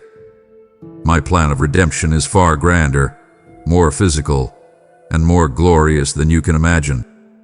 I am not going to abandon this creation that I called good. I am going to redeem it. My promise is this: I am going to make everything new. I will create a new heaven and a new earth. This is not an annihilation of the old, but a complete renovation, a purification by fire that will burn away every last remnant of sin, death, and decay, restoring creation to a state of perfection that is even more glorious than the original. It will be a physical, tangible reality, a world where righteousness dwells, where my will is done perfectly, just as it is in heaven. In this new creation, the brokenness that has marked your entire earthly existence will be gone forever. I want you to try and picture this. I will personally wipe every tear from your eyes. There will be no more death, no more sorrow, no more crying, no more pain, for the old order of things will have passed away. Think of the deepest grief you have ever felt. It will be gone. Think of the most intense physical pain you have ever endured. It will be a distant memory. There will be no more hospitals, no more cemeteries, no more locks on the doors, no more anxious goodbyes. The curse of sin will be lifted, and all of creation will be liberated into the glorious freedom I always intended for it. It will be a world pulsing with life, beauty, and joy beyond your wildest dreams. And here is the most wonderful promise of all. In that new world, I will dwell with my people in person. The separation will be completely and eternally over. You will not just feel my presence in your heart by my spirit. You will see my face. The perfect, unfiltered, unbroken fellowship that was lost in the beginning will be fully restored. You will walk with me and talk with me in a way that is more real and intimate than even your closest human relationships. This is not some ethereal, ghostly existence where you will float on clouds. It will be a perfected physical life in a perfected physical world. You will have a resurrected, glorified body that will never get sick, never grow tired, and never die. This is the ultimate fulfillment of the entire story of redemption. It is the glorious end toward which all of history is moving, a homecoming that will make all the struggles of this life seem like a light and momentary affliction in comparison. Because you are my child, you are also my heir. You are an heir of God and a co-heir with Christ. This means that you are destined to share in a glorious inheritance. I want you to understand the nature of this inheritance that is being kept safe in heaven for you. It is imperishable. Unlike everything in this world, it can never spoil, decay, or rot. It is undefiled. It can never be stained by sin or corruption. And it is unfading. It will never lose its beauty, its brilliance, or its glory. It is perfectly secure, protected by my infinite power, waiting for you. The greatest treasures of this world are nothing but dust and ashes compared to the eternal weight of glory that makes up your inheritance. This inheritance includes the wonders of the new heaven and the new earth, but it is so much more. You will not just be a citizen of this new creation. I have promised that you will reign with Christ.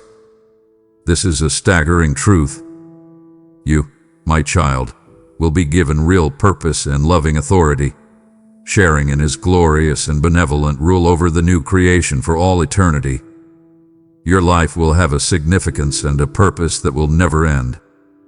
You will be entrusted with more than you can possibly ask or imagine. You will also experience a depth of joy, peace, and love that your earthly mind and heart simply cannot comprehend right now.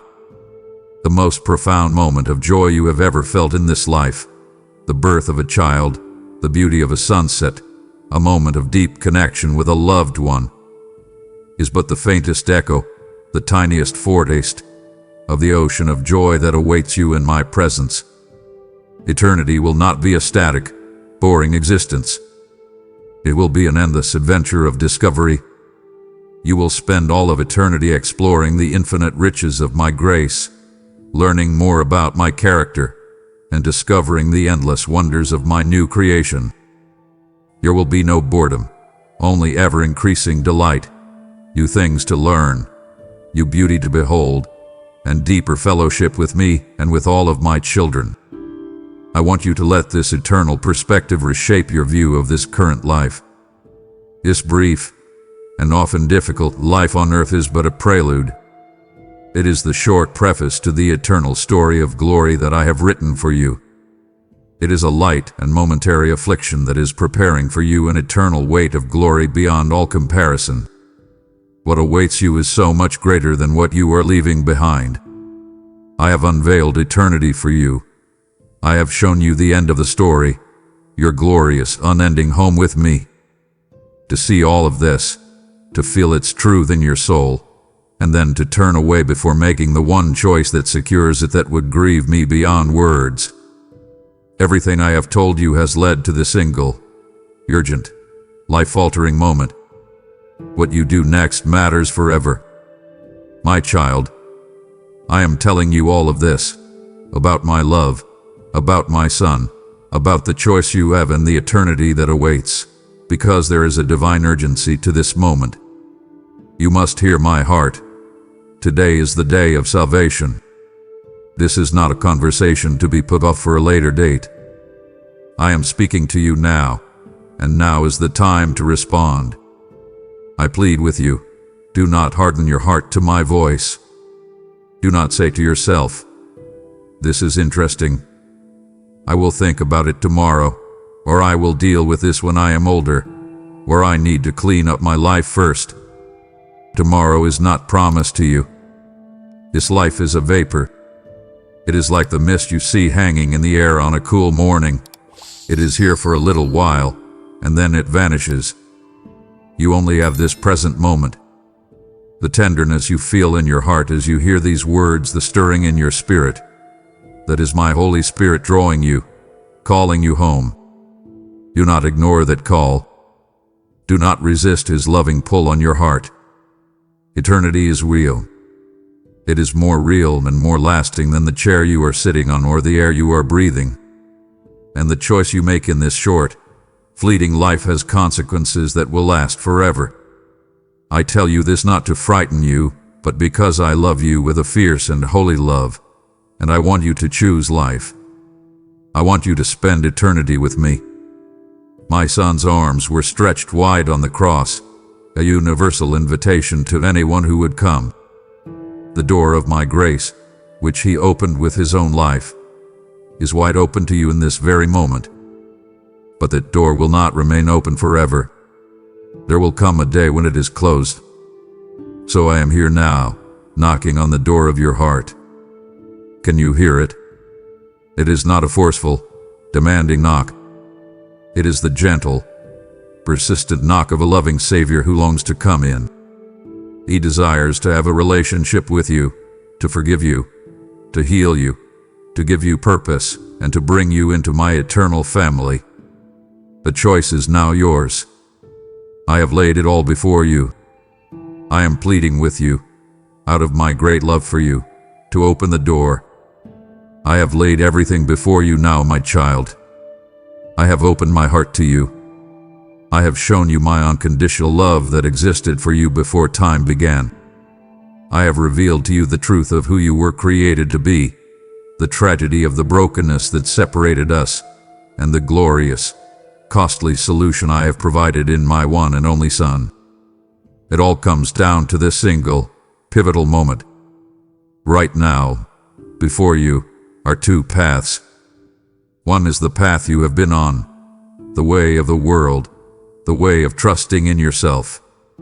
It is a wide path that leads to death, a spiritual separation from me. The other is a new path, the way I have made for you through Jesus. It is a narrow path, but it is the only one that leads to true, abundant, and eternal life. I have set before you life and death, blessing and cursing.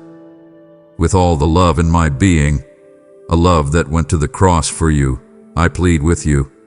Choose life. The choice itself is profoundly simple. Yet it is the most important choice you will ever make, with consequences that ripple through all eternity. The choice is this: will you continue to trust in yourself, or will you trust in my Son? To trust in yourself is to continue relying on your own goodness, your own efforts to be a better person, your own strength to navigate life's challenges, and your own wisdom to determine right from wrong. It is to remain in control, to sit on the throne of your own life. You know where that path leads. You have felt its anxiety, its striving, its fear of failure, and its ultimate emptiness. The other choice is to place your trust completely and utterly in my Son, Jesus, and in what He has done for you. This choice requires three things from you. First, it requires humility. It is the honest admission that you cannot save yourself. It is the simple, yet profound, confession that your own way has not worked and that you need a Savior. For a heart filled with pride, this is the most difficult step of all.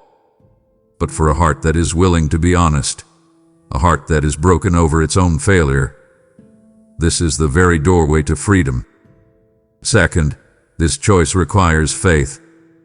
It is the faith to believe that His sacrifice on the cross was truly enough to pay for your sins, all of them. It is the faith to accept that you can add absolutely nothing to His finished work. It is the act of letting go of the exhausting burden of trying to earn my love and instead, with open and empty hands, simply receiving it as a free gift. Finally, this choice requires surrender. It is the most significant transaction of your life. It is you willingly stepping off the throne of your life and inviting Jesus to take His rightful place as Lord. It is handing over the steering wheel, the control that you have held onto so tightly, into His loving and perfectly capable hands. It is the prayer of your heart saying, "Not my will, but your will be done from this day forward." This one decision, this simple choice of humble, surrendered faith, will change not only your eternal destiny, but it will radically transform your present reality. It is the beginning of the real life you were created to live. We have come to the end of our conversation, but my child, this is not the end. It is truly just the beginning. If the winds of life blow hard and you forget many of the things I have told you today, hold fast to this one central truth. If you remember nothing else, remember this: I love you.